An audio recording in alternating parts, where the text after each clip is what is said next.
So here you can see this is our second free live class of this new free course. And in this class, first of all, I'm going to talk about parts of speech in details. I mean, from zero to advanced. Parts of speech English ল্যাঙ্গুয়েজের একটা ভিত্তি বা foundation, এটা আপনাকে শিখতেই হবে, জানতেই হবে যদি আপনি সত্যিকার অর্থে ল্যাঙ্গুয়েজটা ডেভেলপ করতে চান। দেখেন, আমি সবার আগে বা শুরুতেই কিন্তু আপনাদের বলেছি আমি ওই ছোট ছোট রুলস বা স্ট্রাকচারের উপর ডিপেন্ড করে ইংলিশ ল্যাঙ্গুয়েজটা শেখাই না বা আপনাদেরকে শেখাবো না। আমি আপনাদেরকে যে বিষয়টা বলবো, এই ল্যাঙ্গুয়েজের অরিজিনটা কোথায়, আপনি কিভাবে শুরু করবেন, কোন জায়গায় সমস্যা থাকার কারণে আমরা ইংলিশে কথা বলতে পারি না, আমাদের ডেভেলপমেন্টটা ঠিক কোথায় করতে হবে, তার জন্য ধারাবাহিকতা বা সিকোয়েন্স কিভাবে মেনটেন করতে হবে। আমার এই ক্লাসগুলো প্রত্যেকের জন্যই অ্যাপ্রোপ্রিয়েট। আপনি স্টুডেন্ট হন, house wife, teacher, officer, job holder, freelancer, immigrant, যে কোনো বয়সের যে কেউ করতে পারবেন। এই কোর্সটাকে সেভাবেই ডিজাইন করা হয়েছে, একদম বেসিক গ্রামার থেকে শুরু করে spoken English, writing, conversation, presentation, translation, সবকিছু ইন ডিটেলস আপনারা এইখান থেকে শিখতে পারবেন। এতটুকু আমি আপনাদেরকে বলতে পারি। আমার ক্লাসগুলো একটু লং টাইম ধরে হয়, আমি অনুরোধ করব লাস্ট পর্যন্ত ধৈর্য ধরে থাকবেন। আর আজকের ক্লাসটি তিনটা পার্টে বিভক্ত হবে। আমি আবারও বলছি, ফার্স্টে আমি পার্টস অফ স্পিচ এর ডিটেইলস নিয়ে আলোচনা করব। অর্থাৎ আমরা প্রত্যেকেই পার্টস অফ স্পিচ চিনি, যে noun, pronoun, adjective, adverb, preposition, conjunction, interjection, এগুলোকে পার্টস অফ স্পিচ বলে। বাট আমাদের চিনলে হবে না, আমাদের আইডেন্টিফাই করা শিখতে হবে। এরপরে আমি আপনাদের একটা শর্ট সেন্টেন্সকে কিভাবে লং সেন্টেন্সে পরিণত করা যায়, যারা ইংলিশে কথা বলতে গেলে ছোট ছোট সেন্টেন্স বলে থেমে যান, সেন্টেন্সকে মডিফাই করতে পারেন না, সেন্টেন্স বা বাক্যের ভিতর এক্সট্রা ইনফরমেশন নিয়ে আসতে পারেন না, ডিটেলস একটা প্যারাগ্রাফ কম্পোজিশন লিখতে পারেন না, তো কিভাবে এই ফ্রি হ্যান্ড রাইটিং এর জায়গাটা ডেভেলপ করবেন বা আপনার স্পিকিং বা প্রেজেন্টেশন স্কিলটাকে আপনি ডেভেলপ করতে পারেন, সেটা আমি আপনাদেরকে দেখাবো সেকেন্ড পার্টে। আজকের এই ক্লাসের লাস্ট পার্টে থাকবে হচ্ছে যে কোনো বাংলা সেন্টেন্সকে আপনি কিভাবে ইংলিশে সহজে ট্রান্সলেট করতে পারেন সঠিক সাবজেক্ট, ভার্ব এবং টেন্স আইডেন্টিফাই করার মাধ্যমে। অর্থাৎ আমরা নিউজ পেপার রিলেটেড যে বাংলা সেন্টেন্স গুলো থাকে, বিশেষ করে বিভিন্ন কম্পিটিটিভ এক্সামে যে ট্রান্সলেশন গুলো এসে থাকে, সেগুলো আমরা কিভাবে ইংলিশে কনভার্ট করতে পারি, ইংলিশে ট্রান্সলেট করতে পারি সঠিক সাবজেক্ট, ভার্ব, অবজেক্ট, টেন্স এগুলো মেনটেন করে। অনেক ইম্পর্টেন্ট একটা ক্লাস হতে যাচ্ছে আপনাদের প্রত্যেকের জন্যই। আমি অনুরোধ করব লাস্ট পর্যন্ত থাকবেন। তো দেখেন, আমি কি বলছি, পার্টস অফ স্পিচ আমাদের কেন শিখতে হবে বা কেন জানতে হবে। যে কোনো বিষয় শেখার আগে আমাকে আগে বুঝতে হবে এর প্রয়োজনীয়তাটা কোথায়, আমাকে কেন এটা জানতে হবে। দেখেন, এটা ইংলিশ ল্যাঙ্গুয়েজের একটা ভিত্তি বা ফাউন্ডেশন। আমি আবারও বলছি, এই পার্টস অফ স্পিচ হচ্ছে ইংলিশ ল্যাঙ্গুয়েজের ভিত্তি বা ফাউন্ডেশন। মানে কি ভিত্তি বা ফাউন্ডেশন মানে কি? পার্টস অফ স্পিচ, এই কথার ভিতরে সবকিছু লুকিয়ে আছে। এর মানে হচ্ছে স্পিচের পার্ট। অর্থাৎ এই যে আমি এখন আপনাদের সামনে লেকচার দিচ্ছি, এটা আমার স্পিচ না, আমি কথা বলছি না। অর্থাৎ লিখিত ভাষায় আমরা যেটাকে সেন্টেন্স বা বাক্য বলি, এই সেন্টেন্স বা বাক্যের ডেফিনেশন কি আপনারা বলতে পারেন? দেখেন, সহজভাবে যদি বলি, বাংলায় যদি বলি, বাক্যের ডেফিনেশন হচ্ছে কতগুলো শব্দ পাশাপাশি বসে যখন মনের ভাবটা ক্লিয়ারলি প্রকাশ করে, তাকে আমরা সেন্টেন্স বা বাক্য বলি। অর্থাৎ একটা বাক্য তৈরি করতে গেলে আমাদের প্রয়োজন হয় কিসের? ওয়ার্ডের, শব্দের। প্রতিটা বাক্যে ব্যবহৃত প্রতিটা শব্দই হচ্ছে এক একটা পার্টস অফ স্পিচ এই ইংলিশ ল্যাঙ্গুয়েজে। সো এইটাকে আপনাদের আইডেন্টিফাই করা শিখতে হবে, এইটাকে আপনাদের চিনতে হবে। কারণ এই পার্টস অফ স্পিচ গুলোর উপর ডিপেন্ড করে একটা সেন্টেন্স অর্গানাইজড হয়, একটা সেন্টেন্সের অর্থের প্রকাশ ঘটে। পার্টস অফ স্পিচ কখনো মুখস্থ রাখা যায় না, যে এই শব্দগুলোই নাউন, এই শব্দগুলোই অ্যাডজেক্টিভ, এই শব্দগুলোই ভার্ব, এগুলোই অ্যাডভার্ব। অবস্থান ভেদে এর পরিবর্তন হয়। তাহলে পার্টস অফ স্পিচটা কি? একটা সেন্টেন্স বা বাক্যের ভিতরে শব্দের সংযোগ, ওয়ার্ডের ফাংশন। অর্থাৎ একটা বাক্যে কোন ওয়ার্ড অন্য কোন ওয়ার্ডের সাথে কানেক্টেড বা রিলেটেড, কোন ওয়ার্ডের জন্য অন্য কোন ওয়ার্ড বসে, কোন ওয়ার্ড অন্য কোন ওয়ার্ডকে মডিফাই করে, কার ঘাড়ের উপর কে বসে, এইটাই হচ্ছে এই পার্টস অফ স্পিচের ফাংশন। এইটা যারা বুঝতে পারে, এইটা যারা ভালোভাবে শিখতে পারে বা ডেভেলপ করতে পারে, তাদের জন্য যে কোনো ইংলিশ প্যাসেজ রিডিং করাটা সহজ হয়ে যায়। আপনি যে কোনো প্যাসেজ পড়ে তার অ্যাকচুয়াল মিনিংটা ইনস্ট্যান্টলি করে ফেলতে পারবেন। ফ্রি হ্যান্ড রাইটিং এর ডেভেলপমেন্টটা আপনি পাবেন। যে কোনো সেন্টেন্স আপনি ক্রিয়েটিভ ওয়েতে লিখতে পারবেন, যদি এই পার্টস অফ স্পিচ সম্পর্কে আপনার সঠিক ধারণা থাকে। আর এটা যদি আপনার না জানা থাকে, আপনি যেভাবে হোক বা যেখান থেকে হোক ইংলিশ শিখতে গেলেই প্রবলেম ফেস করবেন। অলওয়েজ আপনি ভয় পাবেন, কনফিউশন ফেস করবেন। একটা সেন্টেন্স যখনই আপনি লিখবেন বা বলবেন, আপনার মনে একটা দ্বিধাদ্বন্দ্ব কাজ করবে, এটা ঠিক হচ্ছে না ভুল হচ্ছে। বাট বিশ্বাস করেন, পার্টস অফ স্পিচ সম্পর্কে যদি ক্লিয়ার কনসেপ্ট বা সঠিক ধারণা রাখতে পারেন, আপনি কনফিডেন্টের সাথে যে কোনো ইংলিশ সেন্টেন্স লিখতে বা বলতে পারবেন। কারণ এইটাই হচ্ছে এই ল্যাঙ্গুয়েজের ফাউন্ডেশন বা ভিত্তি। তো এটাই গ্রামেটিক্যাল পার্ট, হয়তো একটু কঠিন মনে হতে পারে, একটু হার্ড লাগতে পারে, তারপরে আমার জায়গা থেকে যতটা সহজে বোঝানো যায় আমি আপনাদের দেখাবো বা বোঝাবো। আপনারা লাস্ট পর্যন্ত থাকেন, সবকিছুই শিখতে পারবেন ইনশাআল্লাহ। So here you can see definition. বাক্যে ব্যবহৃত অর্থপূর্ণ প্রতিটি শব্দ বা ওয়ার্ডকে এক একটি পার্টস অফ স্পিচ বলে। Words are divided into different kinds or classes called parts of speech according to their use or according to the work they do in the sentences. অর্থাৎ এই যে লাস্টের যে কথাটা, according to the work they do in the sentences, অর্থাৎ শব্দ, একটা শব্দ বাক্যে কোন জায়গায় বসছে, কিভাবে বসছে, এইটার উপর ডিপেন্ড করেই কিন্তু পার্টস অফ স্পিচটাকে আইডেন্টিফাই করতে হয়। আপনারা প্রত্যেকেই জানেন ইংলিশ ল্যাঙ্গুয়েজে টোটাল পার্টস অফ স্পিচ আছে 8 প্রকার। Noun, pronoun, adjective, verb, adverb, preposition, conjunction and interjection. Total parts of speech কয় প্রকার ইংলিশ ল্যাঙ্গুয়েজে? টোটাল পার্টস অফ স্পিচ হচ্ছে আমাদের 8 প্রকার। এটা আমরা প্রত্যেকেই জানি। এখন দেখেন, এইগুলো শুধু জানলে হবে না, এদের ডিটেলসে আমাদের জানতে হবে বা শিখতে হবে। তার আগে একটা কথা বলি, আমি এইমাত্র যে কথাটা আপনাদেরকে বললাম সেটা হচ্ছে এটা চেঞ্জ হয়।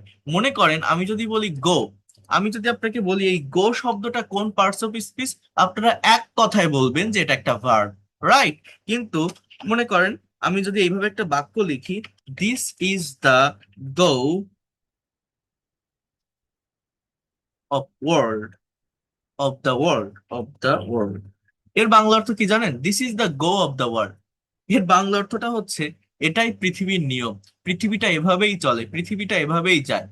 এই যে গোটা এখানে কোনো ভার্ব হিসাবে বসেনি, এই বাক্যের ভার্ব হচ্ছে ইজ। এই গোটা এখানে নাউন হিসাবে বসছে।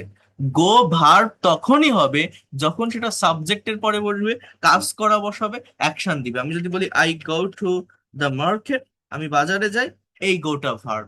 সো শব্দ দেখলেই আমাকে ওইভাবে আইডেন্টিফাই করলে হবে না যে এটা নাউন, এটা ভার্ব, এটা অ্যাডজেক্টিভ, এটা অ্যাডভার্ব। সত্যি কথা বলতে প্রত্যেকটা ওয়ার্ডই একটা নাউন। তারপর বাক্যের অবস্থান বা ডেফিনেশনের উপর ডিপেন্ড করে আপনাকে বলতে হবে যে এটা কোন পার্টস অফ স্পিচ হবে। দেখেন আমি সবকিছু ডিটেলসে বলবো, একটু ধৈর্য রাখতে হবে, কারণ এটা গ্রামেটিক্যাল ক্লাস। আমি আবারও বলছি, হয়তো একটু কঠিন মনে হতে পারে, বাট এটা যদি আপনি একবার শিখে নিতে পারেন, আপনার জীবনে অনেক বড় একটা ধাপ আপনি অতিক্রম করবেন এই ল্যাঙ্গুয়েজ শেখার জন্য। এবং আপনি, আবারও বলছি, কনফিডেন্টের সাথে ইংলিশে যে কোনো কিছু লিখতে বা বলতে পারবেন। আর যে কোনো কঠিন বা হার্ড টাস্ক যদি ভালোভাবে কমপ্লিট করা যায়, ডেভেলপ করা যায়, শেখা যায়, নিজের ভিতরে অন্যরকম একটা প্লেজার কাজ করে। তো আপনারা একটু ধৈর্য ধরে লাস্ট পর্যন্ত থাকবেন। নাউন কি? যে শব্দ দ্বারা কোনো ব্যক্তি, বস্তু, স্থান, গুণ, অবস্থা বা কোনো কাজের নাম বোঝায় তাকে নাউন বলে। সহজ কথায় বললে পৃথিবীতে যত শব্দ আছে সবই নাউন। নাউন মানে নাম, যে কোনো কিছুর নাম। সেটা ব্যক্তির নাম হতে পারে, বস্তুর নাম হতে পারে, জায়গার নাম হতে পারে, গুণের নাম হতে পারে। Any kinds of name can be noun.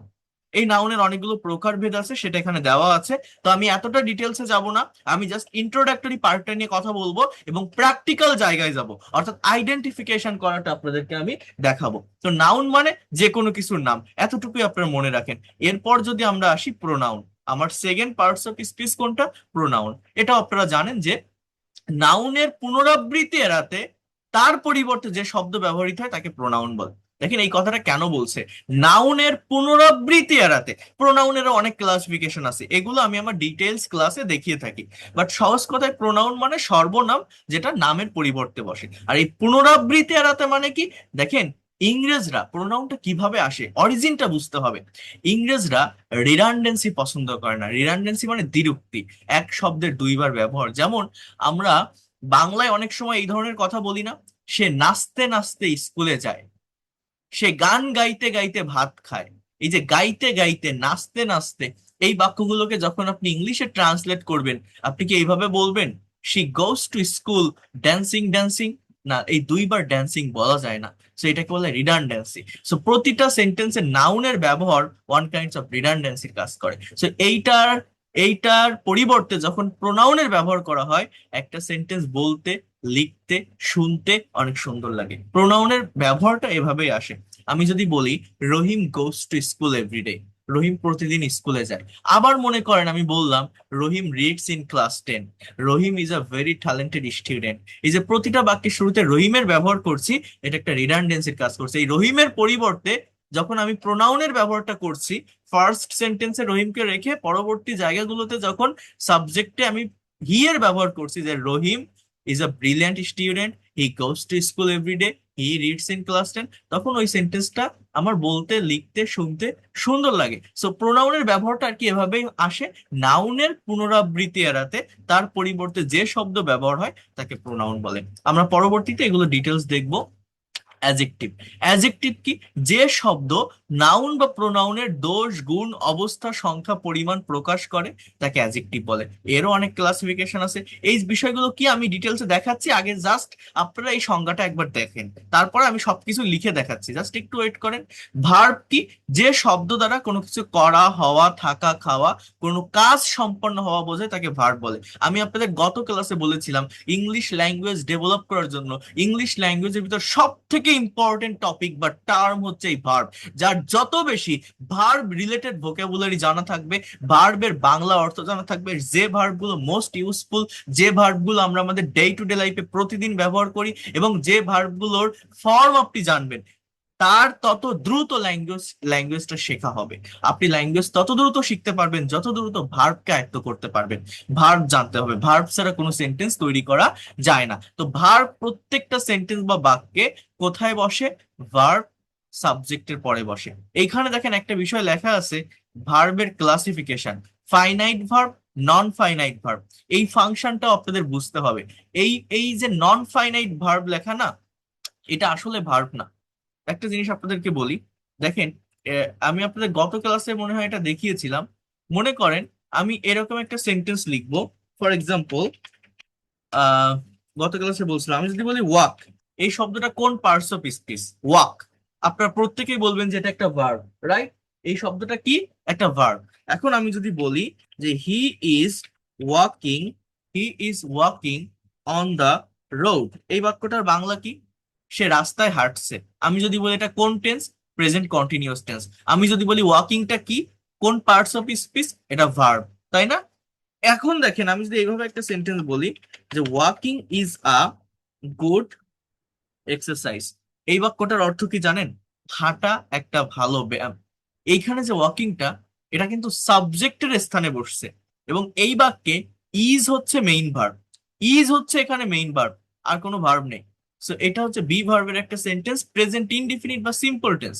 এই ওয়াকিংটাকে জেরান্ড বলা হয়, পার্টস অফ স্পিচ হিসাবে নাউন বলা হয়। আবার দেখেন আমি যদি এইভাবে একটা সেন্টেন্স বলি, I saw a boy walking on the road, এর অর্থ হচ্ছে আমি একটা ছেলেকে রাস্তায় হাঁটতে দেখেছিলাম, হাঁটন্ত অবস্থায় একটা ছেলেকে দেখেছিলাম। এই ওয়াকিংটাকে বলা হয় ভার্বের প্রেজেন্ট পার্টিসিপল ফর্ম, এবং পার্টস অফ স্পিচ হিসাবে এটা একটা অ্যাডজেক্টিভ। এখানে সটা মেইন ভার্ব, সি থেকে আসে, পাস্ট সিম্পল টেন্স। দেখেন একই শব্দ, একই স্পেলিং, তিনটা বাক্যে তিনটা পজিশনে বসার কারণে অর্থের চেঞ্জ হয়ে যাচ্ছে, এবং তিন ধরনের পার্টস অফ স্পিচ হচ্ছে কিন্তু, জাস্ট কিসের কারণে? পজিশনের পরিবর্তনের কারণে। আমি আপনাদের গতকাল বলেছিলাম, এই যে আমি এখন আপনাদের ক্লাস নিচ্ছি, আমি আপনার টিচার। আমি যখন আমার ইউনিভার্সিটিতে ক্লাস করতাম, আমি তাদের স্টুডেন্ট। আমি একটা মানুষ, আমি যখন আমার বাবার সামনে গিয়ে দাঁড়াই, আমি তার ছেলে। তো ইংলিশ ল্যাঙ্গুয়েজে এই শব্দগুলো ডিফারেন্ট পজিশনে পরিবর্তন হয়ে ডিফারেন্ট পার্টস অফ স্পিচ হয়ে থাকে, এবং সেইটা যে আইডেন্টিফাই করতে পারে, সে যে কোনো সেন্টেন্স পড়ে তার সঠিক অর্থটা বের করে নিয়ে আসতে পারে। আপনাদের মূলত এইটাই শিখতে হবে। ভার্ব দুই প্রকার, একটা ফাইনাইট, একটা নন ফাইনাইট। অর্থাৎ I saw a boy walking on the road, এই বাক্যে এই যে ওয়াকিংটা আপনি দেখছেন, এই ওয়াকিংটা আপনার দেখে ভার্ব মনে হচ্ছে, বাট এটা আসলে ভার্ব না, এটাকে বলছি নন ফাইনাইট। এটা হচ্ছে পার্টস অফ স্পিচ হিসাবে অ্যাডজেক্টিভ। এগুলোর উপরেও ডিটেলস ক্লাস আছে, আমি দেখাবো। শুধু এতটুকু বোঝেন যে আপনাদের এই ফাংশন গুলো জানতে হবে, আইডেন্টিফাই করা শিখতে হবে। আমি এখনই দেখিয়ে দিচ্ছি সবকিছু, আগে জাস্ট প্রত্যেকটা ক্লাসিফিকেশন একটু বলি। এরপর অ্যাডভার্ব। অ্যাডভার্ব মানে হচ্ছে ক্রিয়া বিশেষণ। যে শব্দ ভার্ব, অ্যাডজেক্টিভ বা অন্য কোনো অ্যাডভার্বকে মডিফাই বা বিশেষায়িত করে তাকে অ্যাডভার্ব বলে। বিষয়টা কি সেটা আমি বলছি ডিটেলসে, একটু ওয়েট করেন। আর অ্যাডভার্বের অনেকগুলো ক্লাসিফিকেশন আছে, এটা আমাদের একটু পরে কাজে লাগবে, এটা একটু দেখে রাখেন। Adverb of manner, adverb of time, adverb of place, adverb of frequency, adverb of degree. এগুলো কোন কাজে লাগবে সেটা আমি বলবো, জাস্ট আপনারা আগে একটু চোখ বুলাই যান একবার। এরপর হচ্ছে প্রেপোজিশন। আমার এই ফ্রি ক্লাসের ভেতরে প্রেপোজিশনের উপর একটা ক্লাস আছে, আপনারা পাবেন। যে শব্দ নাউন বা প্রোনাউনের পূর্বে বসে অন্যান্য শব্দের সাথে সম্পর্ক স্থাপন করে তাকে প্রেপোজিশন বলে। এরও অনেকগুলো ক্লাসিফিকেশন আছে, আমরা দেখব। এরপর দেখেন কনজাংশন। যে শব্দ দুটি যে শব্দ দুটি বা ততোধিক ওয়ার্ড, ফ্রেজ বা ক্লজ কে যুক্ত করে তাকে কনজাংশন বলে। কনজাংশনের অনেক পার্ট আছে, হ্যাঁ, অ্যান্ড, অর, বাট, দো, অলদো, এগুলো দ্বারা আলাদা দুইটা ওয়ার্ড বা ক্লজ কানেক্ট হলে সেটা কনজাংশন। আচ্ছা, ইন্টারজেকশন কি? যে শব্দ দ্বারা মনের আকস্মিক আবেগ, আনন্দ, দুঃখ, বিস্ময়, ঘৃণা প্রকাশ পায় তাকে ইন্টারজেকশন বলে। এগুলো আপনারা চেনেন, যেমন hurray, we we won the match, এই হুররে শব্দটা একটা interjection. Wow what a beautiful flower, ওয়াওটা একটা interjection. Alas he failed again, so এটা ইন্টারজেকশন। ইন্টারজেকশন সহজে চেনা যায়, একটা এক্সক্লামেশন সিম্বল থাকে। এখন আমি যদি আপনাদের সহজভাবে বলি যে পার্টস অফ স্পিচটা আসলে কি, আপনারা খুবই ভালোভাবে বুঝতে পারবেন, এটা কঠিন কোনো কিছু না। দেখেন, গত ক্লাসে যারা ছিলেন বা অ্যাটেন্ড করেছিলেন, আমি আপনাদেরকে একটা সার্টেন স্ট্রাকচারের কথা বলেছিলাম, আপনাদের মনে আছে কিনা? আমি আপনাদেরকে বলেছিলাম যে ইংলিশে যে কোনো সেন্টেন্স বা বাক্য তৈরি করার জন্য আমাদের একটা সার্টেন স্ট্রাকচার আছে। স্ট্রাকচারটা কি? First of all we need a subject, একটা সাবজেক্টের প্রয়োজন। এরপরে আমাদের বলবে হচ্ছে ভার্ব, এরপর হচ্ছে আমাদের বলবে এক্সটেনশন। এই কথাটা আমি বলছিলাম, একটা সেন্টেন্স তৈরি করতে গেলে এই স্ট্রাকচারটার প্রয়োজন। এবং এটাও বলেছিলাম এই এক্সটেনশনের জায়গাতে আমাদের অবজেক্ট অথবা কমপ্লিমেন্ট অথবা অ্যাডভার্বিয়ালস এর ব্যবহার হয়। এখন দেখেন, একটা বাক্য মনে করেন আমি লিখলাম, ফর এক্সাম্পল আই, একটা শব্দ। এই শব্দটাকে আমি কি বলছি? পার্টস অফ স্পিচ হিসাবে কি বলছি? প্রোনাউন। এবার আমি যদি বলি রিড, তাহলে আমি পড়ি, এই রিড শব্দটা কি? ভার্ব। রিড শব্দটা কি? ভার্ব। পার্টস অফ স্পিচ কি? প্রতিটা সেন্টেন্সে ব্যবহৃত প্রত্যেকটা ওয়ার্ডের একটা নাম থাকে, প্রত্যেকটা ওয়ার্ড এক একটা পার্টস অফ স্পিচ। এই নামগুলো ওই 8 প্রকার পার্টস অফ স্পিচের ভিতর থেকেই হবে। এবার আমি যদি বলি আব্বু, আমি একটা বই পড়ি। দেখেন, এই যে বাক্যটা আমি লিখলাম, এই যে বাক্যটা আমি লিখলাম, এই বাক্যে আই শব্দটা প্রোনাউন, রিড শব্দটা ভার্ব, বুক শব্দটা কি? একটা নাউন। বুক শব্দটা কি? একটা নাউন। ওই এ শব্দটা কি? আমরা জানি এ এন্ড দি কে আর্টিকেল বলে, বাট 8 প্রকার পার্টস অফ স্পিচের ভিতর আর্টিকেল বলে কোনো কিছু নেই। As a parts of speech article গুলো মূলত অ্যাজেক্টিভ হয়। কেন অ্যাজেক্টিভ হয়? অ্যাজেক্টিভের কাজ হচ্ছে নাউন বা প্রোনাউনকে মডিফাই করা। আবারও বলছি, আমার কথাটা একটু মনোযোগ দিয়ে বোঝেন। ইংলিশ ল্যাঙ্গুয়েজে টোটাল পার্টস অফ স্পিচ আছে 8 প্রকার। টোটাল কয় প্রকার? টোটাল কয় প্রকার পার্টস অফ স্পিচ আছে? 8 প্রকার। মনে রাখবেন আপনারা, এই 8 প্রকার পার্টস অফ স্পিচের ভিতরে সব থেকে ইম্পর্টেন্ট পার্টস অফ স্পিচ বা জিস্ট হচ্ছে নাউন, প্রোনাউন আর ভার্ব। মানে যেটা মিনিমাম না হলে একটা সেন্টেন্স তৈরি করা যায় না, কমপ্লিট করা যায় না, সেই পার্টস অফ স্পিচ গুলো হচ্ছে নাউন, প্রোনাউন এবং ভার্ব। কি বললাম? 8 প্রকার পার্টস অফ স্পিচ আছে, বাট এর ভিতর মেইন পার্টস অফ স্পিচ কোনগুলো? জিস্ট কোনগুলো? নাউন, প্রোনাউন আর ভার্ব। আপনি যদি বলেন এর থেকেও সব থেকে ইম্পর্টেন্ট কোনটা? Just verb, just verb.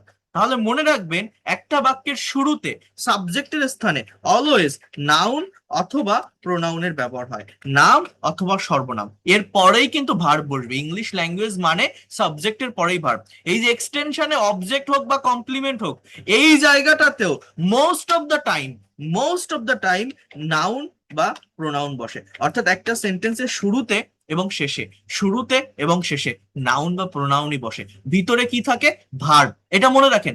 এইবার দেখেন, অন্যান্য যে পার্টস অফ স্পিচ গুলো আছে না, অন্য যেগুলো আছে এই নাউন, প্রোনাউন এবং ভার্ব বাদে, অন্য যেগুলো আছে এগুলো মূলত এই নাউন, প্রোনাউন এবং ভার্বকে নিয়ে কাজ করে, এদেরকে মডিফাই করে, এদের সম্পর্কে এক্সট্রা ইনফরমেশন দেয়। তো কোন পার্টস অফ স্পিচ কোন পার্টস অফ স্পিচের উপর প্রভাব ফেলে, এটা আমাকে জানতে হবে।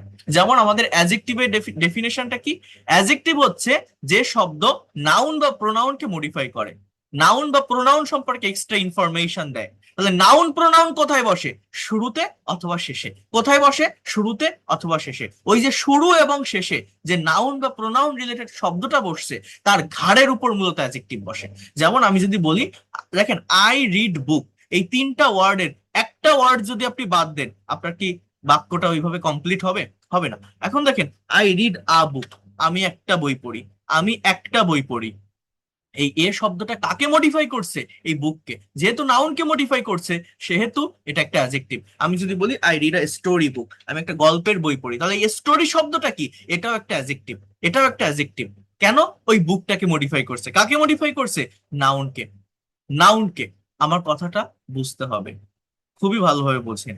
এবার দেখেন, এবার দেখেন আমি এখন লিখবো I read I story book very slowly. কি লিখলাম বলেন তো? আমি একটা গল্পের বই পড়ি খুবই ধীরে ধীরে, খুবই ধীরে সুস্থে একটা গল্পের বই পড়ি। এই যে ভেরি স্লোলি, বা আমি বললাম খুবই ভেরি কেয়ারফুলি, এটা লিখি, এটা বেশি অ্যাপ্রোপ্রিয়েট হবে। I read a story book very carefully. এই যে ভেরি কেয়ারফুলি লিখলাম, এর মানে হচ্ছে খুবই সতর্কতার সাথে আমি একটা গল্পের বই পড়ি। এই যে সতর্কতার সাথে আমি পড়ি, কিভাবে পড়ি? এই ভেরি কেয়ারফুলিটা কার থেকে আসে জানেন? ভার্বকে, ওই যে রিড মানে পড়া, ওই পড়া শব্দটাকে যদি আপনি হাউ দিয়ে কোশ্চেন করেন, কিভাবে দিয়ে কোশ্চেন করেন, আপনি কিভাবে পড়েন, কিভাবে পড়েন, সতর্কতার সাথে পড়েন, আপনি ধীরে সুস্থে পড়েন, তখন এই যে ভেরি কেয়ারফুলি, এইটাকে বলা হয় অ্যাডভার্ব। মানে এই যে ভেরি কেয়ারফুলি, এটা কার জন্য বসছে, কোন জায়গা থেকে আসছে, কিসের জন্য আসছে? এই রিড শব্দটা থেকে আসছে। এই রিড মানে আমি পড়ি, এবার আমার পড়ার ধরনটা কেমন, আমি কিভাবে পড়ি? ভেরি কেয়ারফুলি পড়ি। তাহলে এই যে ভেরি কেয়ারফুলি, এটা কি বুককে মডিফাই করছে? না, এটা রিডকে মডিফাই করছে। তাহলে যে শব্দ ভার্বকে মডিফাই করে, যে শব্দ ভার্ব সম্পর্কে এক্সট্রা ইনফরমেশন দেয়, ভার্বকে বাড়িয়ে বলে, তাকে বলা হয় অ্যাডভার্ব। যে শব্দ ভার্বকে মডিফাই করে, ভার্ব সম্পর্কে এক্সট্রা ইনফরমেশন দেয়, তাকে বলা হয় অ্যাডভার্ব। আর যে শব্দ নাউনকে মডিফাই করে, নাউনের ঘাড়ের উপর বসে, যেমন I read a story book, এই যে আ স্টোরি, এটা কি রিডকে মডিফাই করছে না বুককে মডিফাই করছে? এটা বুককে মডিফাই করছে। তাহলে এটা হচ্ছে অ্যাডজেক্টিভ। আর প্রেপোজিশন কি? প্রেপোজিশন দ্বারা একটা সেন্টেন্সকে বড় করা যায়, একটা সেন্টেন্সের ভিতর অন্য ওয়ার্ডের সাথে আরেকটা ওয়ার্ড ভালোভাবে কানেক্ট করা যায়। এই প্রেপোজিশন ব্যবহার করেও অ্যাডভার্বের ব্যবহার বা অ্যাডভার্ব রিলেটেড ওয়ার্ড পাওয়া যায়। যেমন I read a story book very carefully, very carefully at night, at night. এই যে অ্যাট শব্দটা বসালাম, এইটা হচ্ছে আমার একটা প্রেপোজিশন। এই পাশে যে নাইট শব্দটা বসালাম, এটা পার্টস অফ স্পিচ হিসাবে একটা নাউন। কিন্তু আমি যদি একসাথে বলি অ্যাট নাইটটা কি, এটা একটা ফ্রেজ। এটাকে বলা হয় মূলত অ্যাডভার্বিয়াল ফ্রেজ বা অ্যাডভার্ব অফ টাইম। কেন ফ্রেজ বা কেন অ্যাডভার্ব অফ টাইম? আপনি যে বইটা পড়েন, গল্পের বইটা আপনি কখন পড়েন, ওই যে পড়া, রিড, ওই পড়াকেই মডিফাই করছে অ্যাট নাইট শব্দটা, ওই পড়াকেই মডিফাই করছে ভেরি কেয়ারফুলি শব্দটা। তাহলে এটাও আমি যদি পার্টস অফ স্পিচ স্পিচ হিসাবে ধরি, এই অ্যাট নাইট শব্দটাও একটা অ্যাডভার্বিয়াল ফ্রেজ।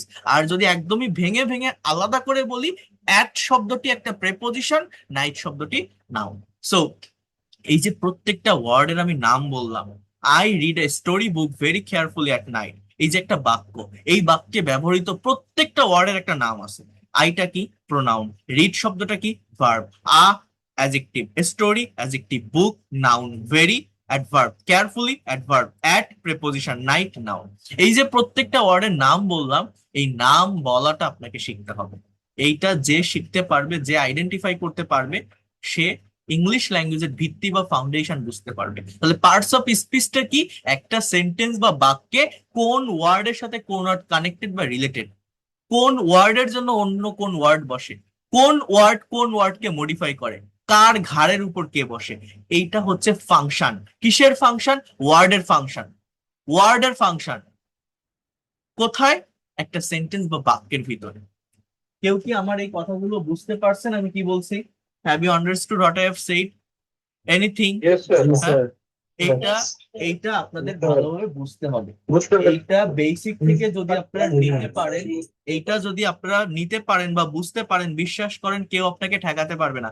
আপনি খুবই ভালোভাবে ল্যাঙ্গুয়েজটাকে ডেভেলপ করতে পারবেন। বাট এইখানে যদি আপনার সমস্যা থাকে, আপনি যত রুলস পড়েন, যত স্ট্রাকচার পড়েন, এইটা প্লাস এইটা প্লাস এইটা এরকম হয়, এইটা হাজারো সেন্টেন্স করতে পারবেন। দেখেন, স্পোকেন ইংলিশ অনেক সহজ।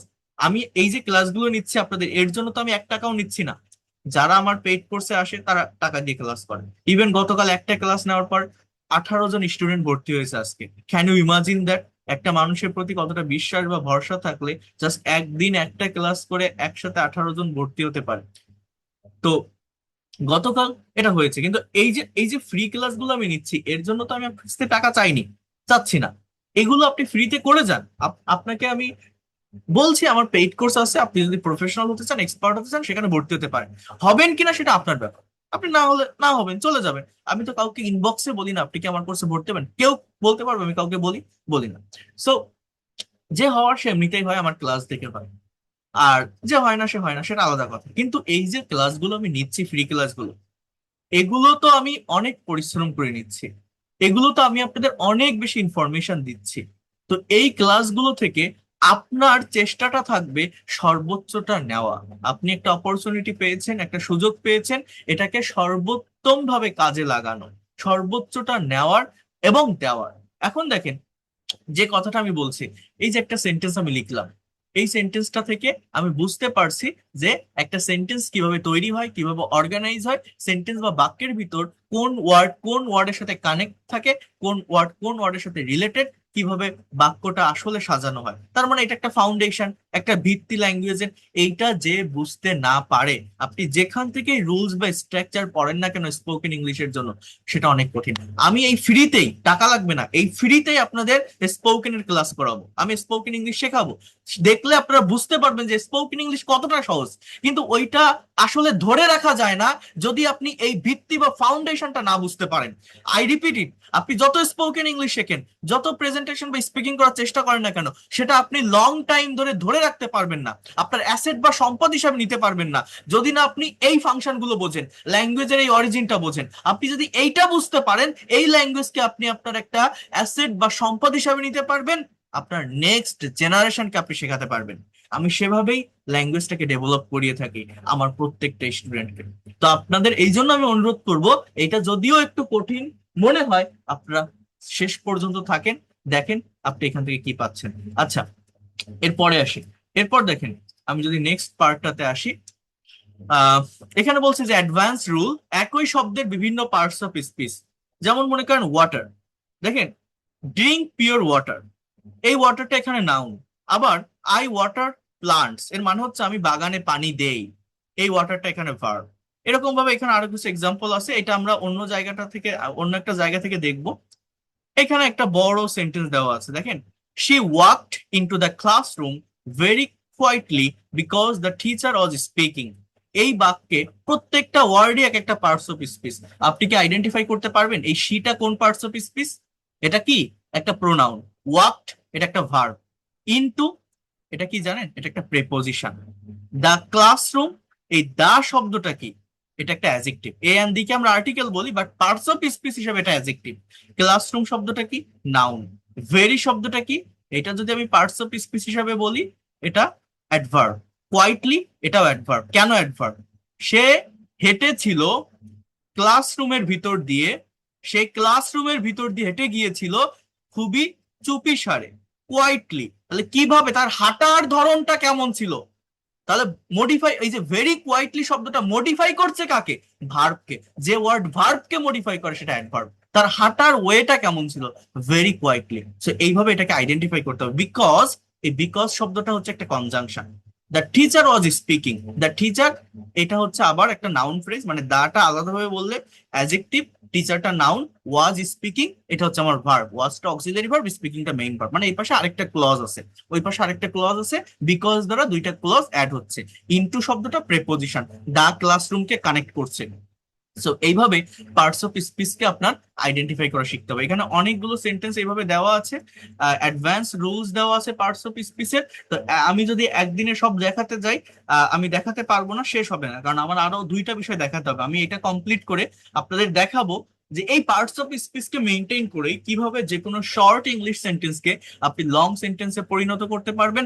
এবং আমি আরেকটা বিষয় দেখাবো আপনাদেরকে, সেটা হচ্ছে বাংলা থেকে ইংলিশ সেন্টেন্স ট্রান্সলেশন আপনি কিভাবে করবেন। যারা BCS, bank job, admission test সহ বিভিন্ন কম্পিটিটিভ এক্সাম ফেস করছেন, কিভাবে সেটা করবেন। আর এটা ডিটেলস ক্লাস আমি নিয়ে থাকি, সেটা আমি পরবর্তী কোনো একটা ক্লাসে আপনাদের দেখাবো বা বলবো। তো যে কথাটা আমি আপনাদেরকে বলছি সেটা হচ্ছে, আমি কয়েকটা প্র্যাকটিক্যাল সেন্টেন্স আপনাদেরকে দেখাবো।